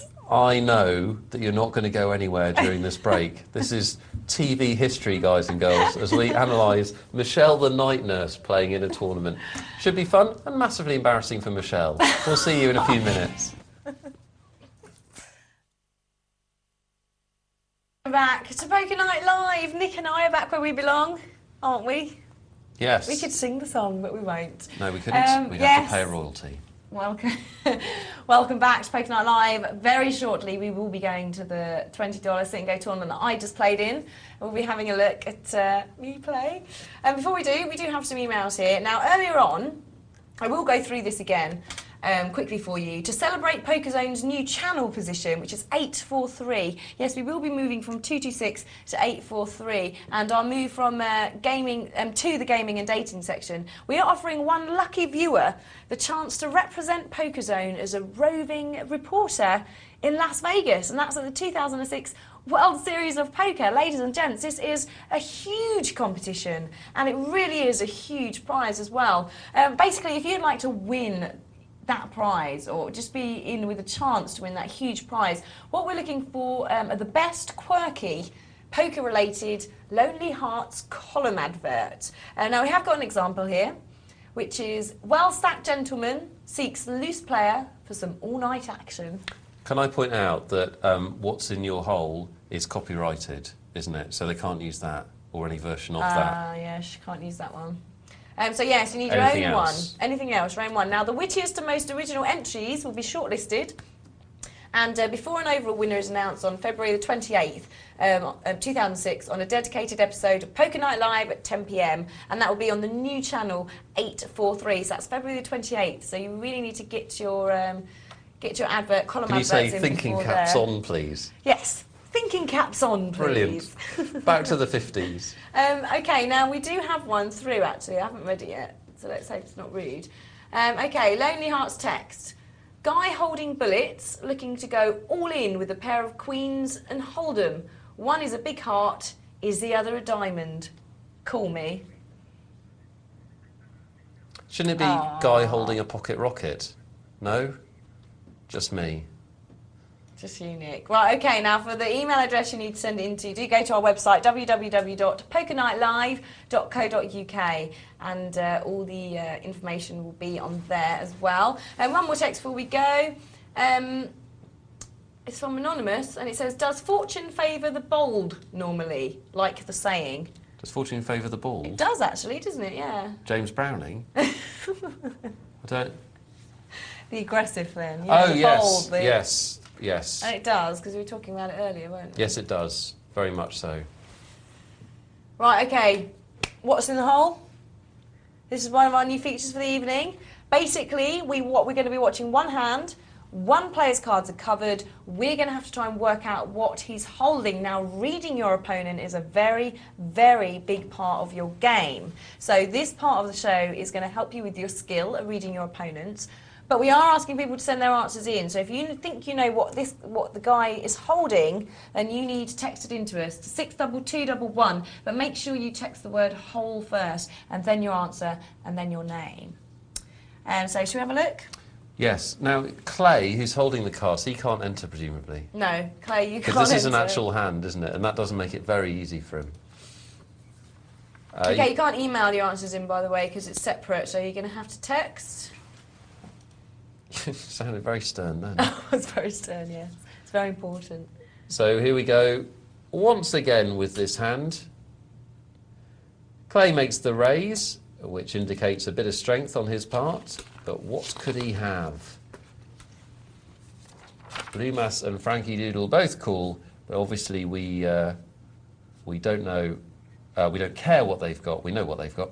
What we want to know is what has Clay got, and he bets out on this flop. Now, does that bet mean he's hit this flop, or does it mean that he's representing something? He calls a raise now, so he must have something. Ooh, got any ideas yet, people? Remember, you don't have to guess the actual cards, just have to describe his hand. Describe his hand. Is it a flush? Is it a straight? Two pair? Which two pair? Trips?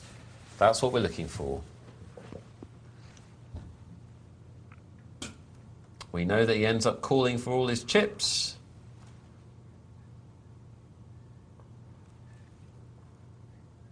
There he goes. But what does that mean? What does he have? We want to know. And whoever's best at reading, because we'll have one each night, we'll have a leaderboard. We're going straight to my game, Nick. We'll go straight to your game. Straight there. Let's have a look. Ooh, here we go. Oh, look, there I am. Chip nurse. Oh my God, this is really weird. Ace Queen. What did I do with it? I must have put some money in. I don't know, but can you calm down a little bit, please? Because this lasts half an hour and you're going to have an aneurysm before the end.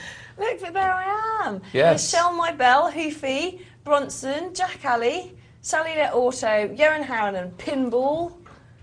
If you did play in this game, do text and email in poker@pokernightlive.co.uk. We'd like to know what you thought of Michelle's play.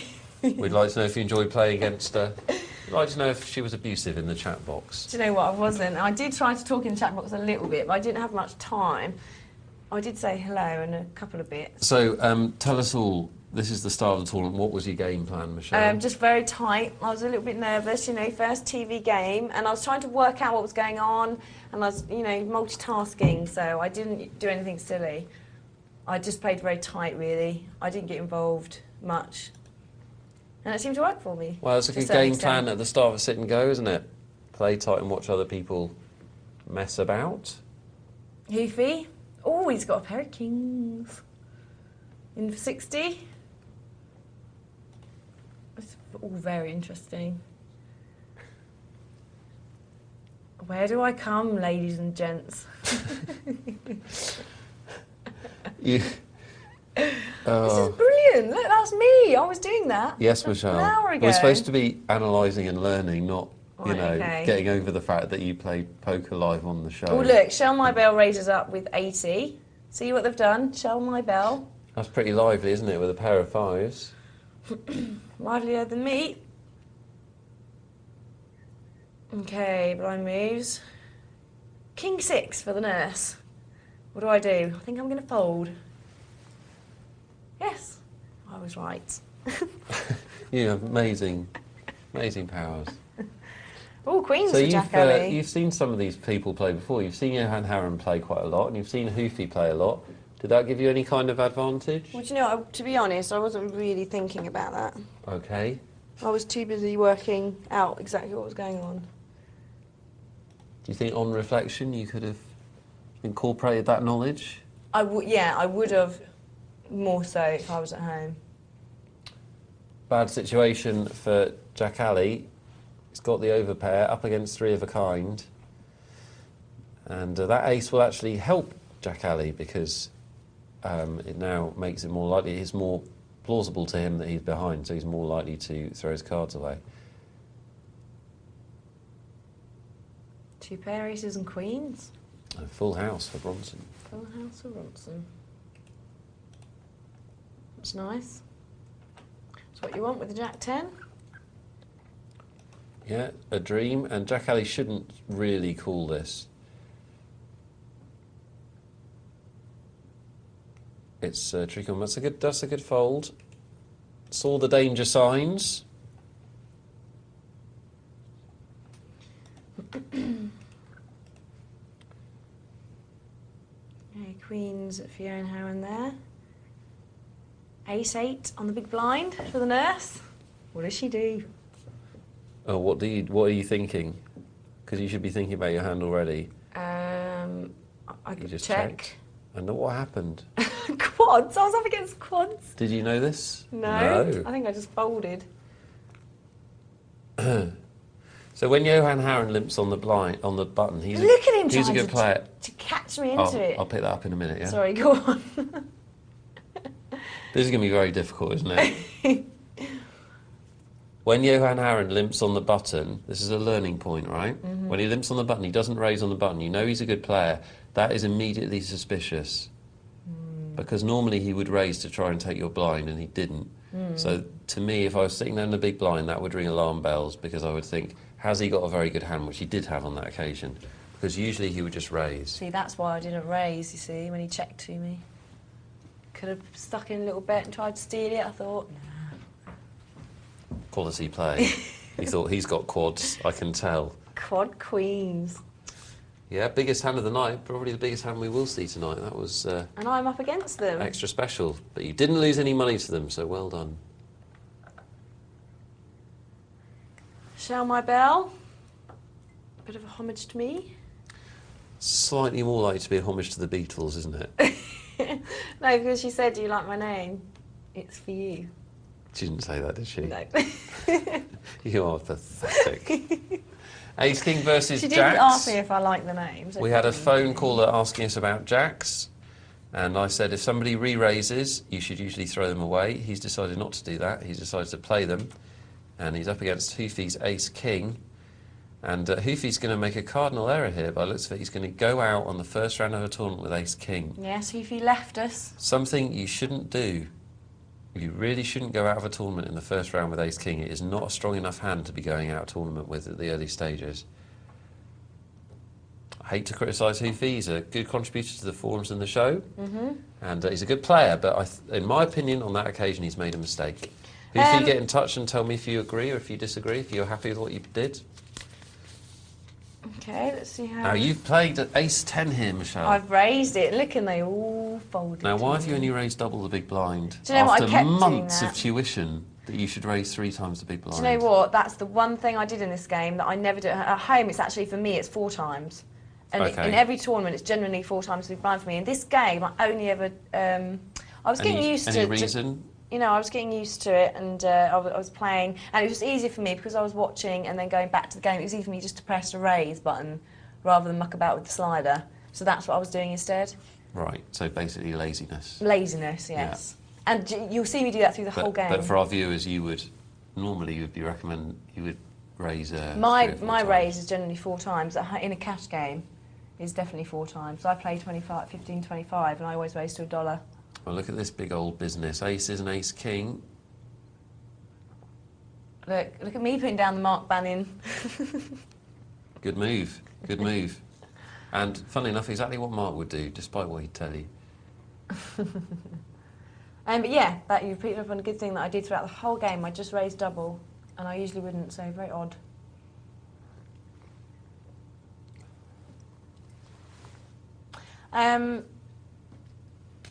Cool, look at this. Ace King, Jack Alley's right in there with the bullets.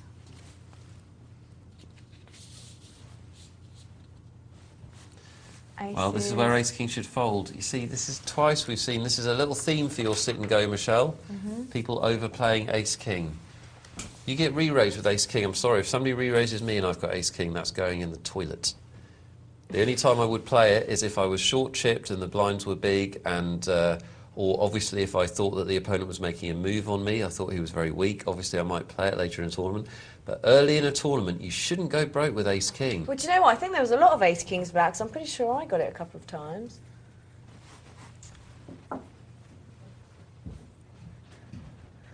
$20.40, Jack Alley with his 10 Jack.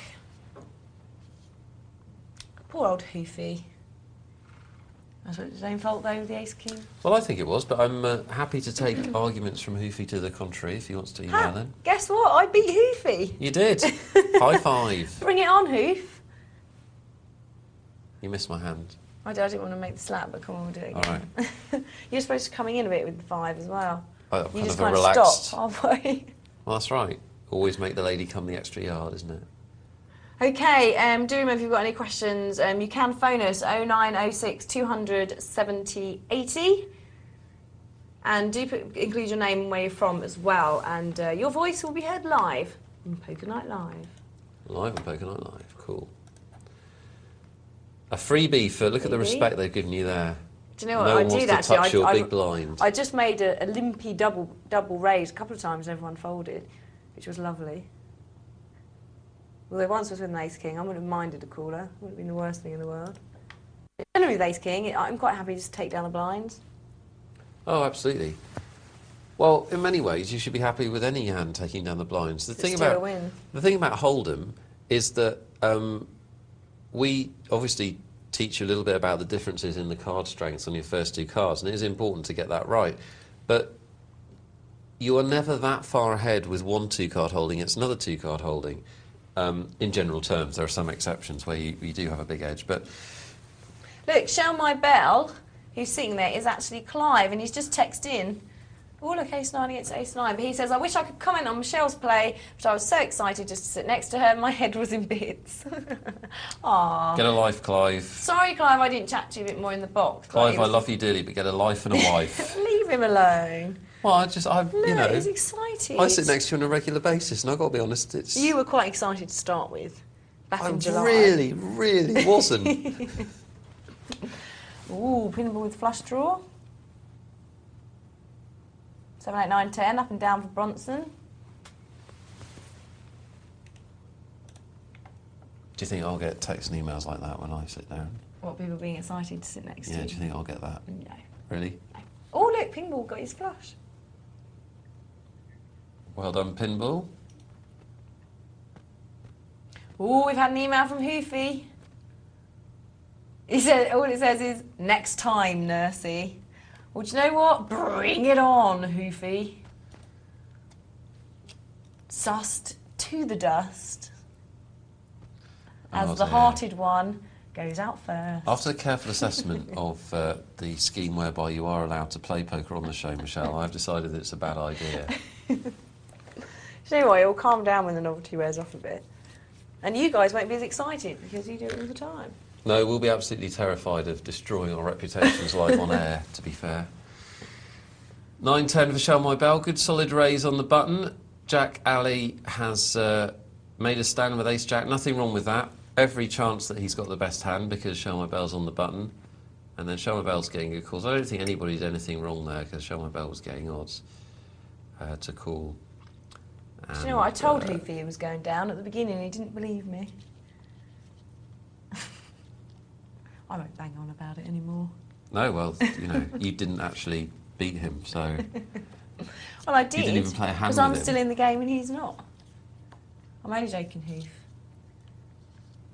Yeah, that's not, you know... The idea of this is it brings us and the viewers closer together, not creates... Now, well, ace-10 suited, what are you going to do here, Michelle? I raised it, but again, I did that just double. Usually I would be raising it by more. Okay. But I think, you know, everyone still folds to me. I suppose they don't have anything. Well... that means you're playing quite a tight table, and as James Browning pointed out the last time I was on with him, we recommend raising more than twice the blind because we recommend 3 or 4 times the big blind should be your normal raise. But that's because it's a proper amount which people will take seriously and fold their cards to, and it doesn't give good odds to the big blind to call. But if people are folding to twice the big blind, then you should only raise twice the big. Yeah, then you should only raise twice the big blind because you're putting less of your chips in danger. Each table does tend to find its own key raise that everybody does, don't they? It does, yeah.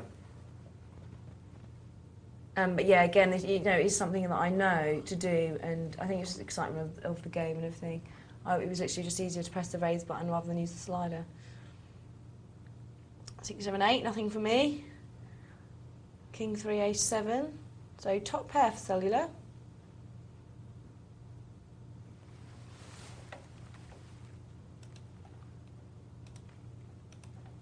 We all fold because we have nothing.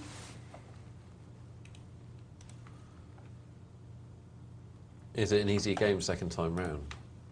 Oh, it's much easier this time, wow. Is it going a bit slower? Yeah, it's going much slower than what I remember. I remember it all being a bit quick.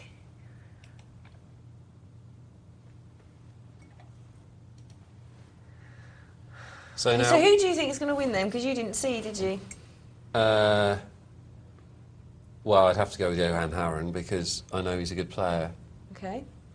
but who knows? So tell me, Where do you think what I stage come? is your? Well, I think you came 8th.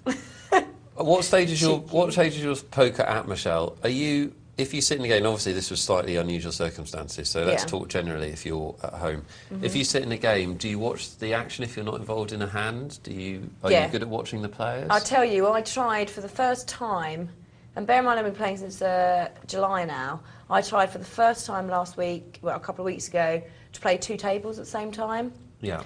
And you know what? It was awful. The first thing I did was I had an ace-king of diamonds, and then a hand come up on the other table I was involved with. So I've got an ace-king. I get 2 pair on the flop. Yeah. So people are... I'm flicking back to that table. Someone's re-raised me. Ha-ha, re-raised me, I say. I have 2 pair, ace-king. Top 2 pair, I re-raise you back. You call, brilliant, back to the next table. Come back in. Oh, you're betting me again, are you? Didn't even notice. You know, turn comes, river comes, 4 clubs on the board. I didn't even look at the fact there was 4 clubs on. Of course he had a flush. Of course he did. I lost pretty much all my stack. I don't think you're ready for multi-tabling. Absolutely ridiculous. It's because I was taking no notice because I was involved with another hand on the other table. Uh-huh. And I was so annoyed. I hate it when I come away from a cash game down. Now, Ooh, so the lesson tens. is you're not ready for multi-tables. 2 10s, and what did you do? Oh, I just doubled it The again. standard raise. We have to just call that a standard raise for this table. Now, if, let's say Jay Calley had re-raised here, what would you have done? Would you have called or thrown away or re-raised again? Or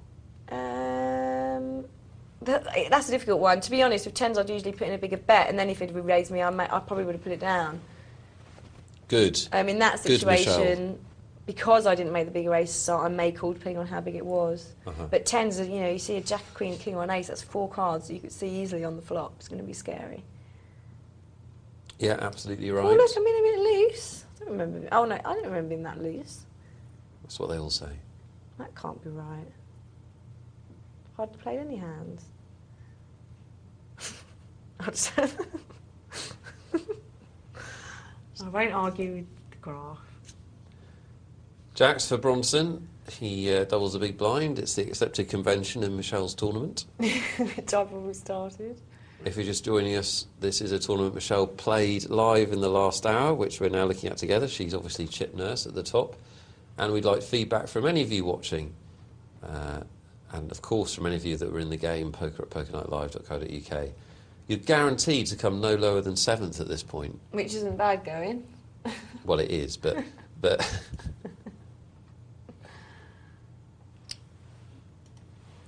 It's all very exciting.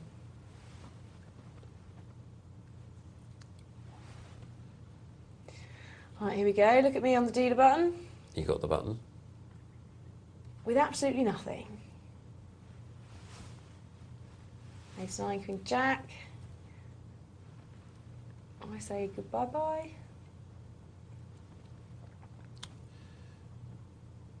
And these 2 no hands will fight it out. Again, whoever's the more aggressive will win this hand. Either of them bets they're going to take it because neither of them has anything. There's a lot of pots like this in No Limit Hold'em. And there's a good example of one. I haven't had much yet, have I? I've only had the 10s. Yeah, is this when you're complaining about your cards?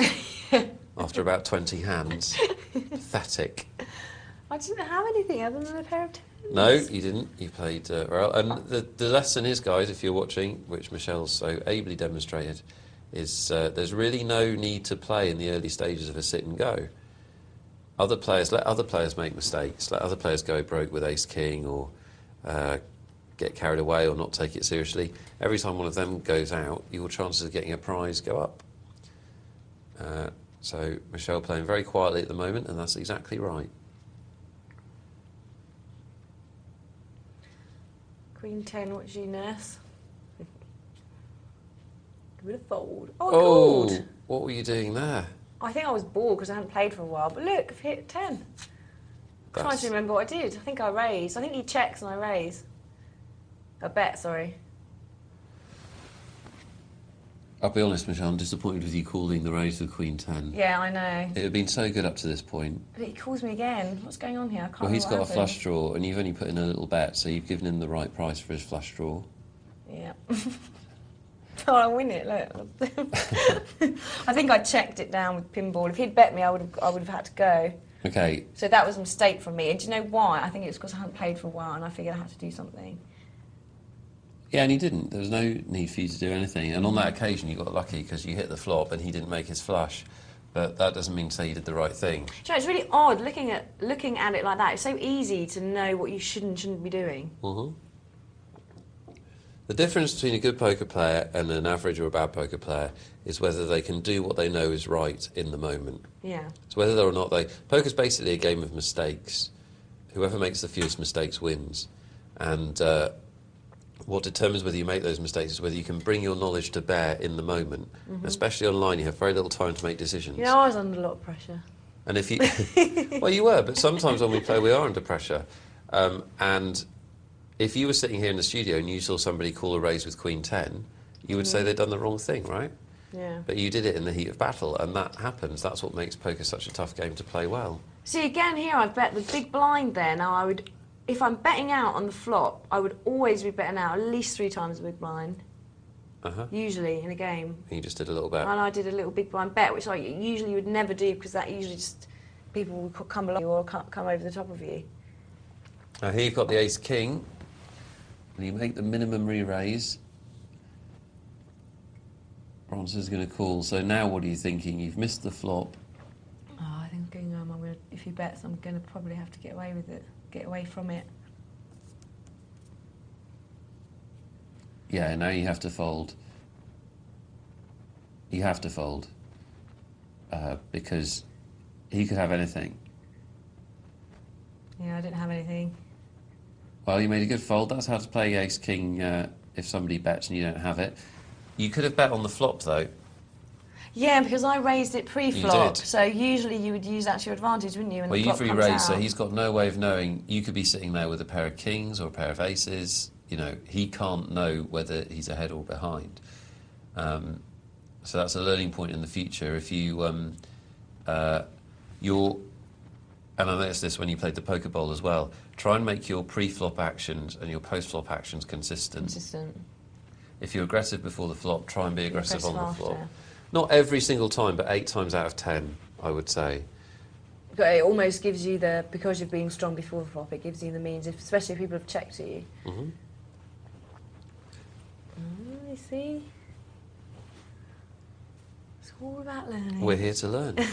Well, it's a great way to learn, to be able to look at a game in depth. Oh, this is brilliant to watch. You know, now I envy the guys that play on the TV tables all the time because they really must learn. Absolutely. And there is no such thing, it doesn't matter how good you are, there is no such thing as a perfect poker player. Everybody makes mistakes in this game. Sometimes you get away with your mistakes and you actually get lucky with them. Sometimes you really get punished with them. But everybody can improve.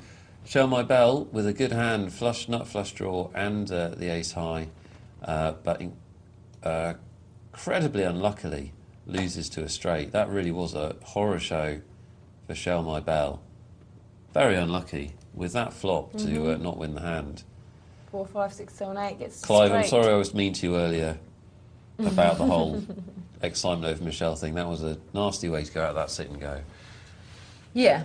Now you got the ace-king, and Bronson's made the mistake of calling a raise with ace-10. As we said, you need a good hand to call a raise with, and ace-10 is not strong enough.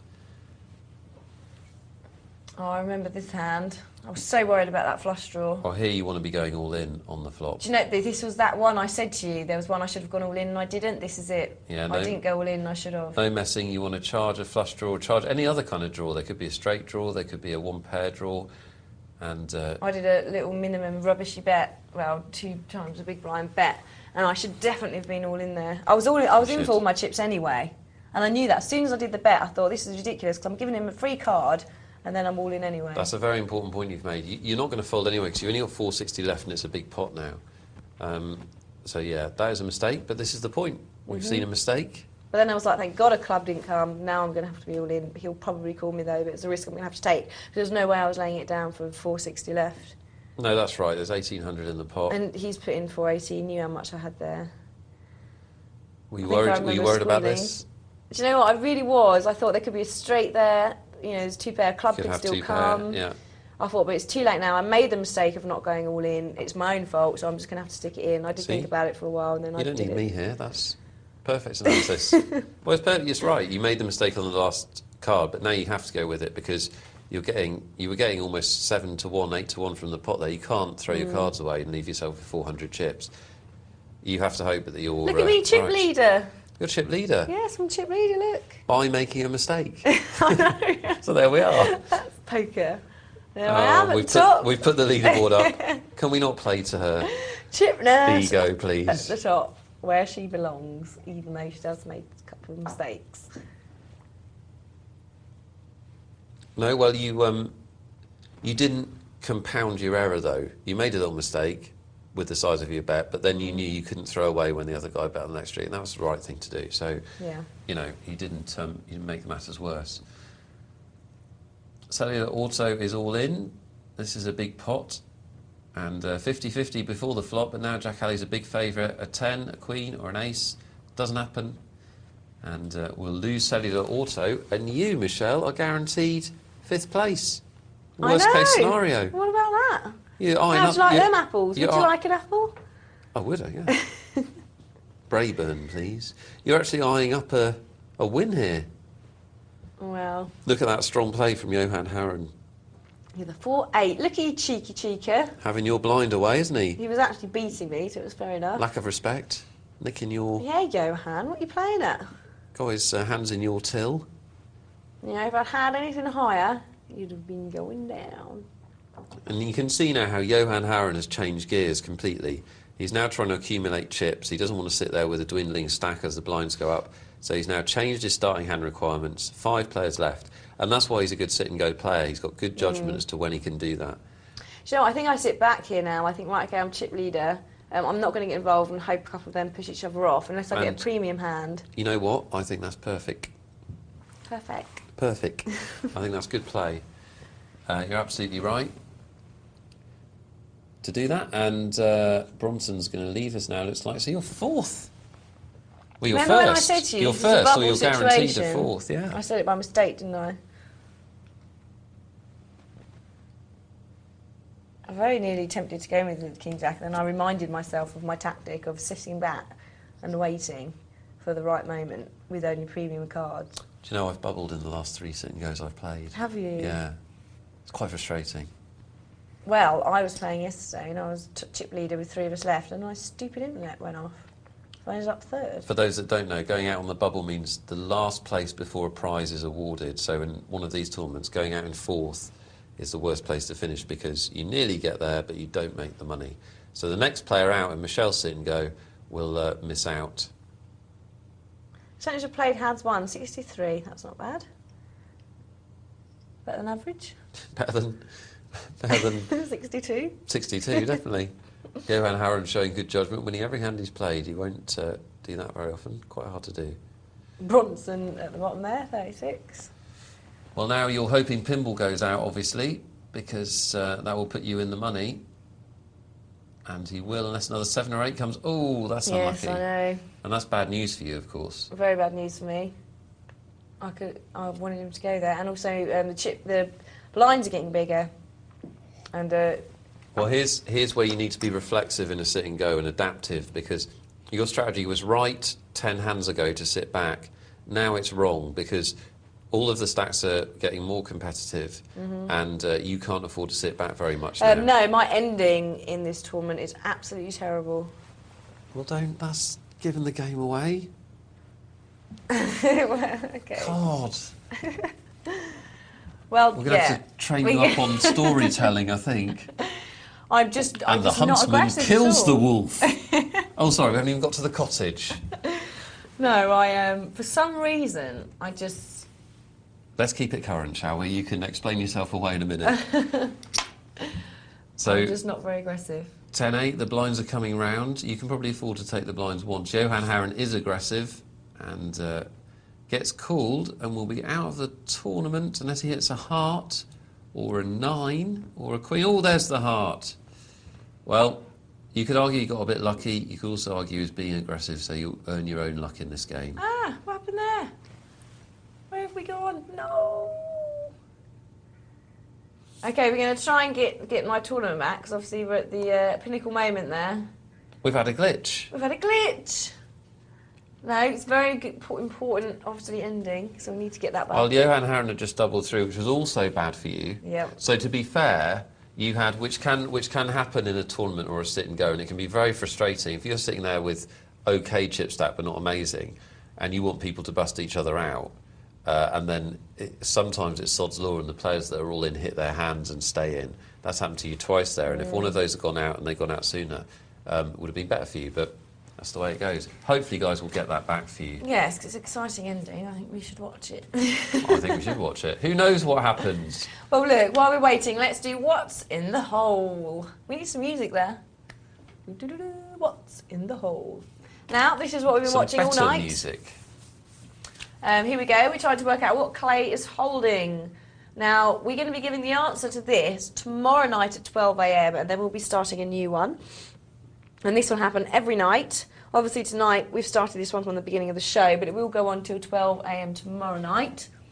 If you think you know what he's holding, text it into us, 62211. Put the word hole and then your answer and then your name. We're looking for a type of hands. A type of hand. Yeah, what has Clay got at the end of this hand? Does he have a flush, a straight, two pair, three of a kind? Not very much. Ace high. What does he have? And you need to use your poker reading abilities to fathom what's going on here. He ends up calling on this next street for all of his chips after checking. So what could that possibly mean? Who knows? Is he playing solid or does he have feet of clay? Well, we won't know until 12 a.m. Oh, I'll be here. Yeah, you'll be here. I'll find out. Or I could just look at the footage and cheat. We don't cheat. We do. Okay, so what is Clay holding? Get your answers into a 62211. At the end of the month, we'll be looking at who has the most consistent wins, and they'll be winning a prize. Okay, well, we do have a phone call question. Excellent, so let's hear it. Hi guys, this is Jack from London. I was playing a game the other night, me and my mates. We both had an ace high straight, we had jacks in the hole, but I had a king as my other card and he had a 9. Do I win? I think I do. Also, Michelle, you're well fit. Big, You can't play that big one. hello to Jet, a.k.a. Michelle's dad. That's not Is my it? dad. Is it not? You sounded too young to be my dad. Putting on a voice, doesn't want to be recognised. Well, thank you very much for your comments, Jack.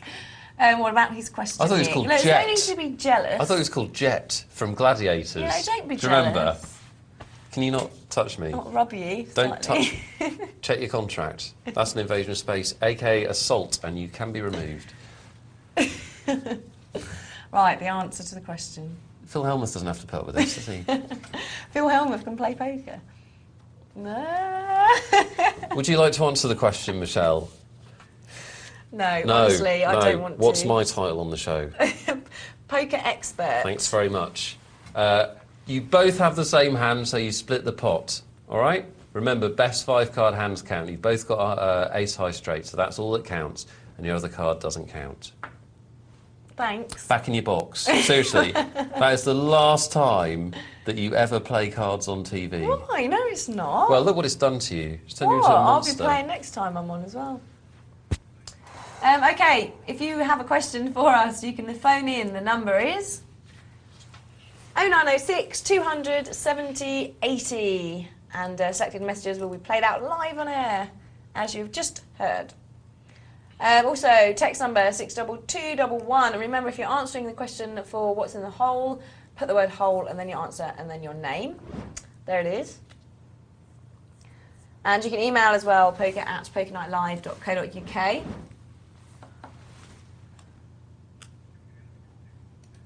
Do you remember? I forgot what I was going to tell you to remember. Irony. Irony. Do you believe in karma? I was going to remind everybody about the fact that we're switching channels. 843, we are 226 at the moment. We're going to be switching to 843. And to celebrate our move to the gaming and dating section, we're offering one lucky viewer the chance to represent Poker Zone as a roving reporter in Las Vegas for the 2006 World Poker Series. Wow, that's an amazing prize.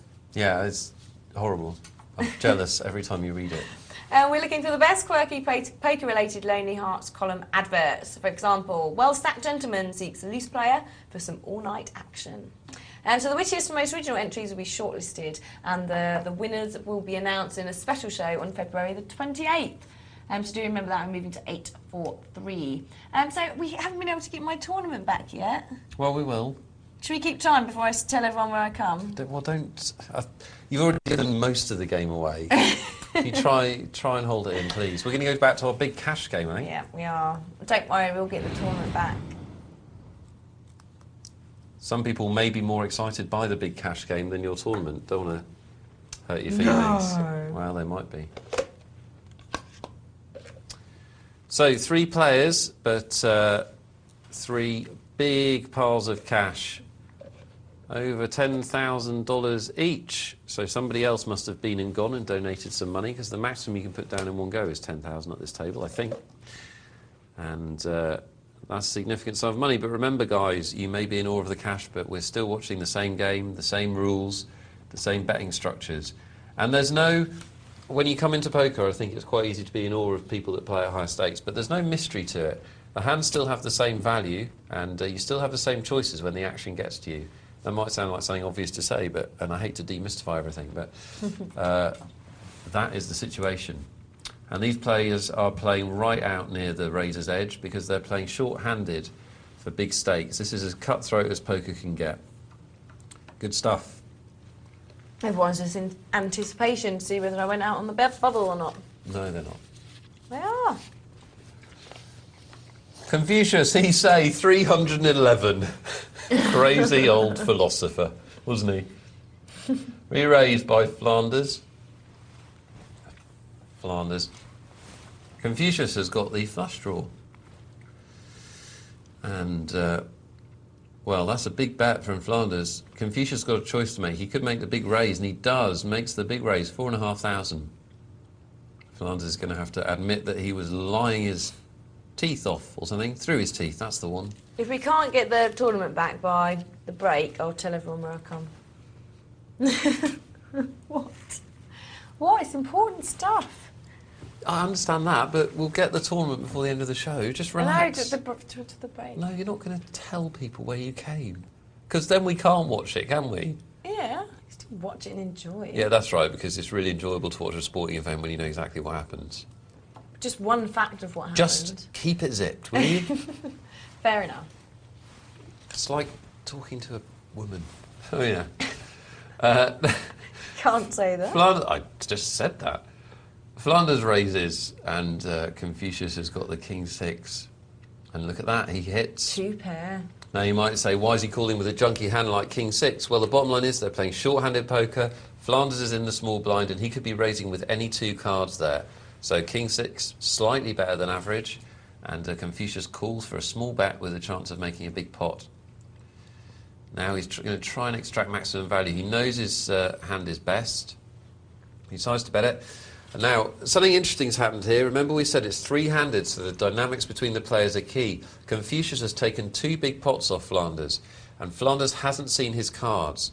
So Flanders won't know whether Confucius has had hands or whether he's been beaten up. Mm-hmm. So we know that Confucius has had hands, but Flanders, you might see that affect the way he plays against Confucius in the next few minutes. Mm-hmm. Getting inside the game here, Michelle. We are. Into the nuts and bolts. And Confucius, they're doing well. Look at 14,000. Very, very well. That's a huge amount of money. So 8-9, what does he do with it? He calls. Doesn't hit. Well, gut shot. 6 would give him straight. When he bets, you can see how aggressively he's playing. Mm-hmm. Which we'd expect at this level of play with this few players.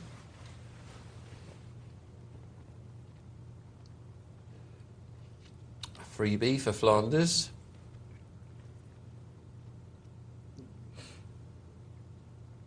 raise with the king queen. I think Confucius will call this. And Flanders calls it, I think. See again, Queen 9, strange hands. I mean, I know he's on the small blind. When there's only 3, is Queen 9 an okay hand? Well, I don't know. It's okay, but positionally, he's in a bad position, so I don't like that call at all. If he's going to play, I prefer he re-raised, actually, to try and win the pot there and then, because Fathom Net could be raising with anything full of flop, but I don't like calling out the small blind, even if there's only 3 players. You're still in the worst position for the rest of the hand, so I think not. Okay. And Confucius is contemplating it. He's thinking, can I make him move off this pot? He decides against it. Very wise. Hope you're enjoying this at home. Big stakes poker on Poker Night Live. This is a real game from the internet. These sums of money are real sums of money. Confucius could take that 14,500 and go and buy a 2-year-old Nissan Micro, and he could do it right now. But he's not. He's playing cards with it. Some shoes. You could buy some shoes. Yes. Yes. Ooh, and the bullets. The bullets, and unlucky. that's slightly frustrating, isn't it? Didn't get to play them.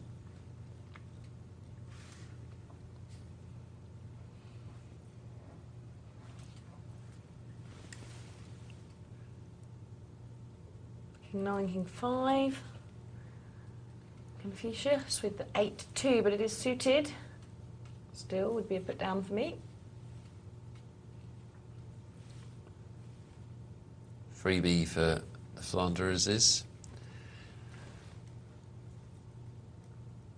And the game's going through a little quiet spell. It should liven up now, though. These are all playable hands, 3-handed.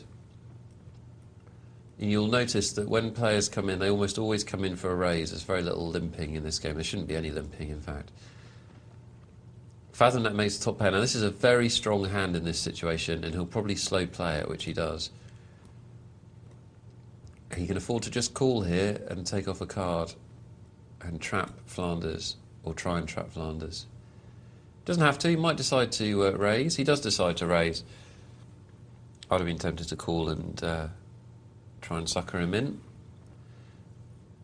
Flanders folds and Fathom Net. Because hand values change so much, top pair becomes a very, very strong hand when there's only 3 players. Mm-hmm. It's just statistically the likelihood that you're behind is very slim. Depends which top pair it is, of course. Ooh, but Cowboys Flanders decides to raise. Yeah. He did have an option there just to make up and slow play his kings. But he was hoping that Confucius would see it as a steal and play back at him. Didn't happen, unfortunately.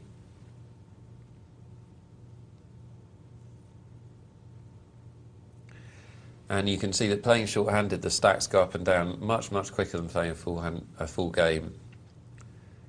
You do need, in terms of what game you play, and if you're going to play in short-handed games, you need a lot more bankroll for the same level of game, if you see what I mean. Yeah. Because you'll be putting your money at risk so much more often that you can do nothing wrong. I mean, Flanders hasn't done very much wrong. He's run into 2 good hands for Confucius.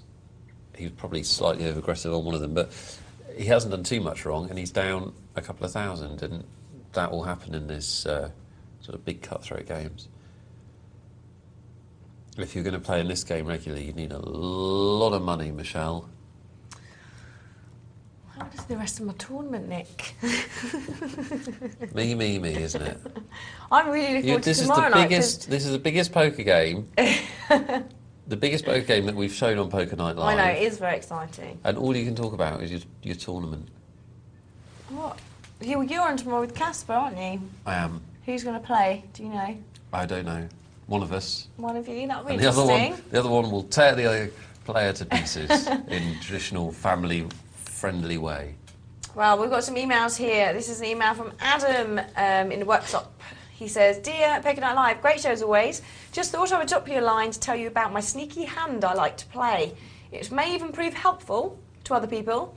I love getting dealt 2 and 3. It is fantastic. If you can just call or check on the blind with this hand, it sometimes proves brilliant. You could say this with any hand you're dealt, but I find that if you get this hand and you hit both on the flop, people are unsuspecting that you're playing with these cards, and it can make for a really healthy investment. Keep up the good work and let me know your views. Guessing we're getting Nick's view there. Do you not approve, Nick? You know, good luck to him. Where do you play, Adam? Come over. Seriously. 2-3, you say? Nick. Well, do you know I what, can't though? agree, I'm afraid. You're playing the weakest cards you can get dealt. How can that be a good policy? But if you do hit them, they can turn into winners, can't they? Fifths and ands were pots and pans, Michelle. I have a very full kitchen. Very good, Oh, yes. Nick. Thank you. Good. Thanks very much. Okay, well, Please don't play 2-3.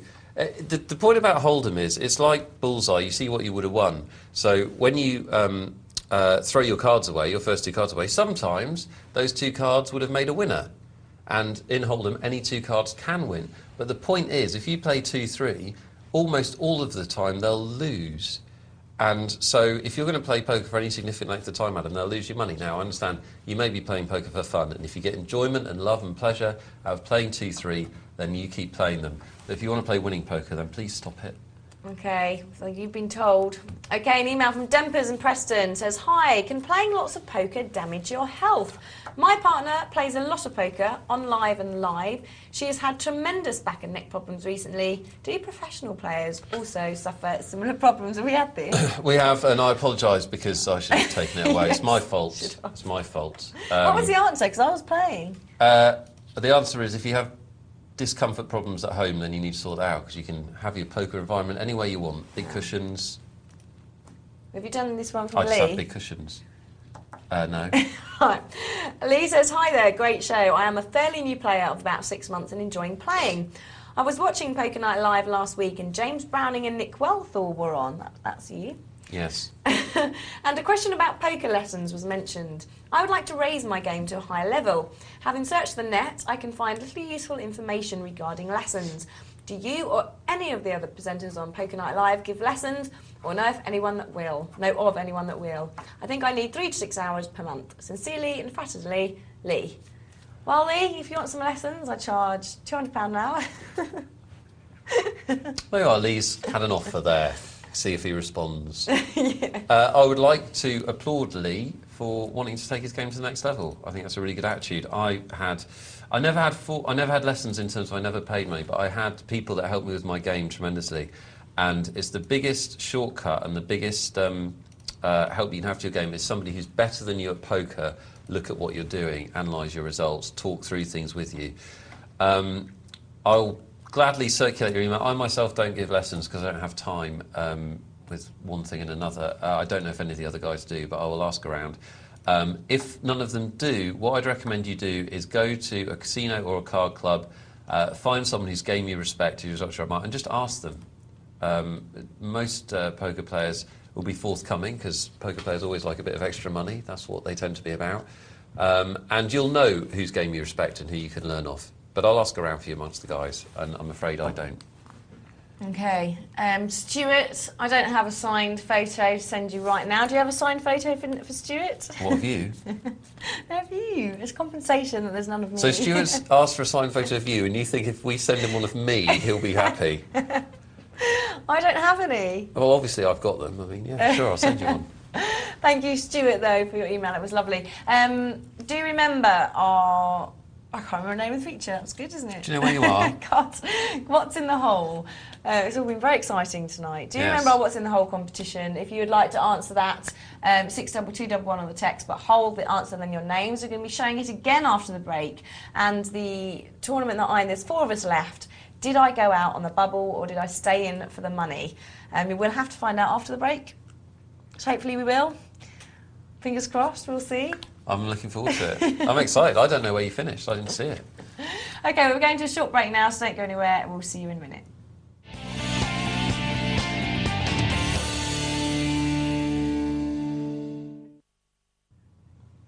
Good morning, welcome back to Poker Night Live. Very exciting night tonight, hasn't it, Nick? It's just been go, go, go from the start. Lots of new features. Almost like working for a living. I know. Michelle. The first thing we're going to do quickly is look at our What's in the Hole. So if we go straight there and do that, you've got to work out what is Clay holding. What are his cards? Let's have a look. Here we go. So Clay is holding a hand. What we need from you is, what hand is he holding? Now, we're going to reveal the answer to this tomorrow night at 12 a.m. and then we'll start a new one. And then the answer will always be revealed at 12 a.m. and then we'll be starting a new one. That'll be every night. At the end of the month, we're going to have a look at who has consistently got the answer right, and they'll be getting a prize. But this is mainly a skill test for you guys at home. You need to be able to read your opponent here. So this is going to help you work out what your opponent could have. Isn't that so, Nick? It's great, isn't it? Because you can play along at home, you can compete with whoever's watching the show with you, form enemies amongst your loved ones as you try and guess what Clay's cards are. You don't even have to get exactly the cards, we just need to know what kind of hand he finishes up with. Is it a flush, a straight, two pair, three of a kind? What do you think it is? As Loomis goes all in. And I'm going to turn soothsayer here, Michelle. I think Clay calls for all his chips in a minute. Do you think? Yeah. Okay. I'm going out on a limb. Right. Going out on a limb. Because you haven't seen it 5 times tonight already, have you? I probably do have a slight advantage, to be fair. But yes, if you think you know what Clay's holding, 62211 is the text. Put the word whole and then your answer and then your name. Okay, well, we're very sad here in the studio, aren't we? Because we can't get to see the end of my tournament. Yeah, it's bad. There's a glitch in the system and we can't quite see the end of it. Now, where we left, there was 4 of us left. I was second chip leader with 2,000. Now, I'm going to tell you what happened. You ready? Right. Go. I didn't want to go out and bubble, so I sat back and I did some pretty good folds. I think you'll be pleased with me that I just didn't get involved. Cool. But then the blinds went up and I thought, right, I've got some work to do now. So I put in steal and I think it was with an ace-9 suited. I went all in. Okay. And stole the blinds, which was good. No one called. Good so I work. went up again a bit. Uh-huh. And then I sat back again, and 2 people went up against each other, and one was knocked out. So there was 3 of us left, so I was you in the made money. the money. Yay! Well done. So I made the Excellent. money, first, second and third. But then I did sit back and decide, right, I'm not going to play. I got some really bad hands. I didn't get anything, so I sat back. The other 2 were very aggressive, all in. So I wasn't getting involved. I think the best hand I had to the end was about a king-6. And in hindsight, you know, maybe I would have gone all in with a king-6 in the same situation at home. But at that point, I decided I didn't want to. And then the blinds hit me twice. I went down to about 800 chips. And then the big blind hit me. And I had a 6-3. And I went out third. Third. Well, third is a good result. Third. Cool. So presumably the lesson from the end of the tournament is that when it gets down to 3 players, it's not about the cards anymore. No, I should have pushed in earlier. Uh-huh. I let the blinds go through me twice. You should have pushed in. So that was my mistake at the end of the tournament, definitely. I let the blinds go through me twice without pushing in. I did have pretty appalling cards at the end, but I should have probably gone all in with my king, I think. In hindsight, that's what I would have done. So yeah, third. I can't remember who was first and second, I'm sorry, but... You can't remember. because I You're finished. so and I beautifully was- self-centred. Tremendous. After I got third, that was Well, it. I think it's a good achievement. You're in difficult conditions.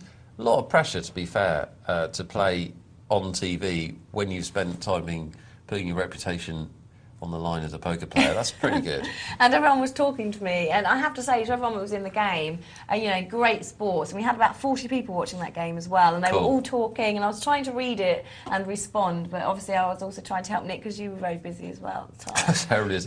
I'm really sorry. We'd just like to apologise again that we can't bring you the end of the tournament. Obviously, tonight's the first time we've tried to do this. Yep. As I've explained before, what we do on the show, our gallery guys and our guys behind the scenes do a brilliant job in bringing you the poker almost live. It's actually very difficult to do, and sometimes it goes wrong. When we try and do something new, sometimes there are teething trouble, so we apologise. But I hope you've enjoyed the feature. We look forward to your feedback, and we are going to have it on a nightly basis for the next Definitely. Well, while. tomorrow Nick and Cass are working. It's one of those will be playing, but they will be swapping and changing between the players on each night. Someone will be playing. You will get a chance to play with us all. Yes, and what did you think of my play? Let me know. I think I just played a tight game and went from there. A couple of mistakes, a couple of good moves. Yeah? Few things I did differently from at home. But it's interesting to know from the others as well, if you play on the TV tables, do you play slightly differently because you're on the TV? The pressure is there, so does your style change because you're not as relaxed? Let us know. Or do you forget about the cameras? Is it like the Big Brother house? Okay, well we Who do have knows? some emails here, so shall we do those before we head to a game? This one's from Mike. He says, "Hi guys, great show as usual. I think part of the reason for the misconception of flushes being easier to get is because if you flop a flush draw, you are more likely to hit your flush than if you had flopped an open-ended or a gut-shot straight draw. The thing people need to remember is that you are more likely to flop a straight draw when you have two connected cards than you are likely to flop a flush draw with two suited cards. Hope this clears up the confusion of some viewers." And that was from earlier, wasn't it? Yeah, just clearing up if you are new to the game that a flush is harder to get than a straight. Flush 5 cards or one suit, a straight 5 cards in a row, and the flush is slightly harder to get than the straight. If you get either, most of the time you're in a happy place, aren't you? Yes, very happy. Most of the time. Most of the time. Unless someone else has got a better one than you have. We have an email here from Craig. He says, "Hi guys, great show as usual and great to see Malcolm back on the show." Last night. He says, "I started playing poker, live poker, 5 months ago at my local poker club. £5 rebuy multi with around 50 players of tourney. I have made 22 final tables and won over £3,000. Bragging. Good. I want to get into live poker more seriously one day, and everyone at my local club says I am good enough to play bigger stake tourneys. Can you give me advice on what tourneys to go for and what stakes to go up to?" There's 2 elements to this. One is how good is your game, and the other is how much money have you got. Both your business, really. But what you need to determine is what tournaments, if you're playing tournaments, tournaments or cash, doesn't matter. Let's say tournaments, to keep it simple. What tournaments can you comfortably afford to play in on a regular basis? Because as ever on the show, poker's a great game, but we wouldn't encourage you to play for anything other than money you can comfortably afford to lose. So what can you comfortably afford to play in? And then in terms of what type of games, you want to play in what games are suited to your game. What games give you pleasure? Do you get pleasure from pot limit cash games? Do you get pleasure from sit and goes? Do you get pleasure from multi-table tournaments? Because and what suit your style as well. And then the other element to it is obviously how capable are you? How good is your game? If you may have the money, but if you go up to £100, £200 buying tournaments, you might get carved to pieces.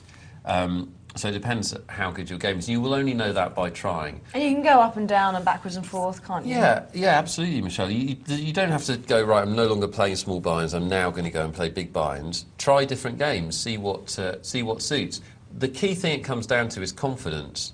If you're playing in a game where you don't think you're good enough, or you're playing in a game where you haven't got the money, your confidence will diminish, and they call playing scared money. And you won't be able to make the right calls at the right time or bluff at the right time, whatever it is. So everything has to be within your comfort level. That's the only answer I can give you, really. Make sure that you're doing whatever's right for your game. And don't be afraid to experiment with different types of games. Okay, thanks, Nick. We're going to be doing some more emails, the rest of the emails towards the end of the night. If you have any questions, do get them into us. You can call us now on... Oh, let's do text first, 62211. You can text us and do remember to put whole if you're answering our whole cards question. There's the email, poker@pokernightlive.co.uk. Get all of your emails into us. And the phone number, 0906 200 70 80. You can leave your message or question and we will play it out live on air. Can I ask you a question? Yes. Is it wrong that I'm 32 years old and I still find the word whole funny? Is that wrong? Yes. Yeah. And it's not fair on me because you make me laugh. I'll work on that. When I'm trying to be serious. You work on that. Mm. We're going to go to the... Do you reckon? Is that okay? I can have a look at myself, yeah. Multi-table tournament. Let's have a look at the multi-table. Here we go. Okay, how many tables have we got left? I think this is our last table, is it not? Final table of our multi-table tournament. I do love the final table. It is a brilliant place to improve your game and see some really good action poker. These guys have been playing all night in the background. They started off with 269 runners and now they're down to 6. And Magic Pants, that I said wouldn't make the final table, of course has made the final table. Yeah, of course. Once again, setting the seal on my ability as a poker predictor, being almost 0. Well done, Magic Pants, for proving me wrong. You've made yourself very popular with almost the entire audience. We've got, as I said, 6 players left and big variation in the stacks at the table. Executioner almost out with 4,000 crippled by that last hand against the panted one. And we'll need to get lucky here, and isn't going to happen, so we're going to be down to 5 players. Well, they're all in the money because top 30 were paid.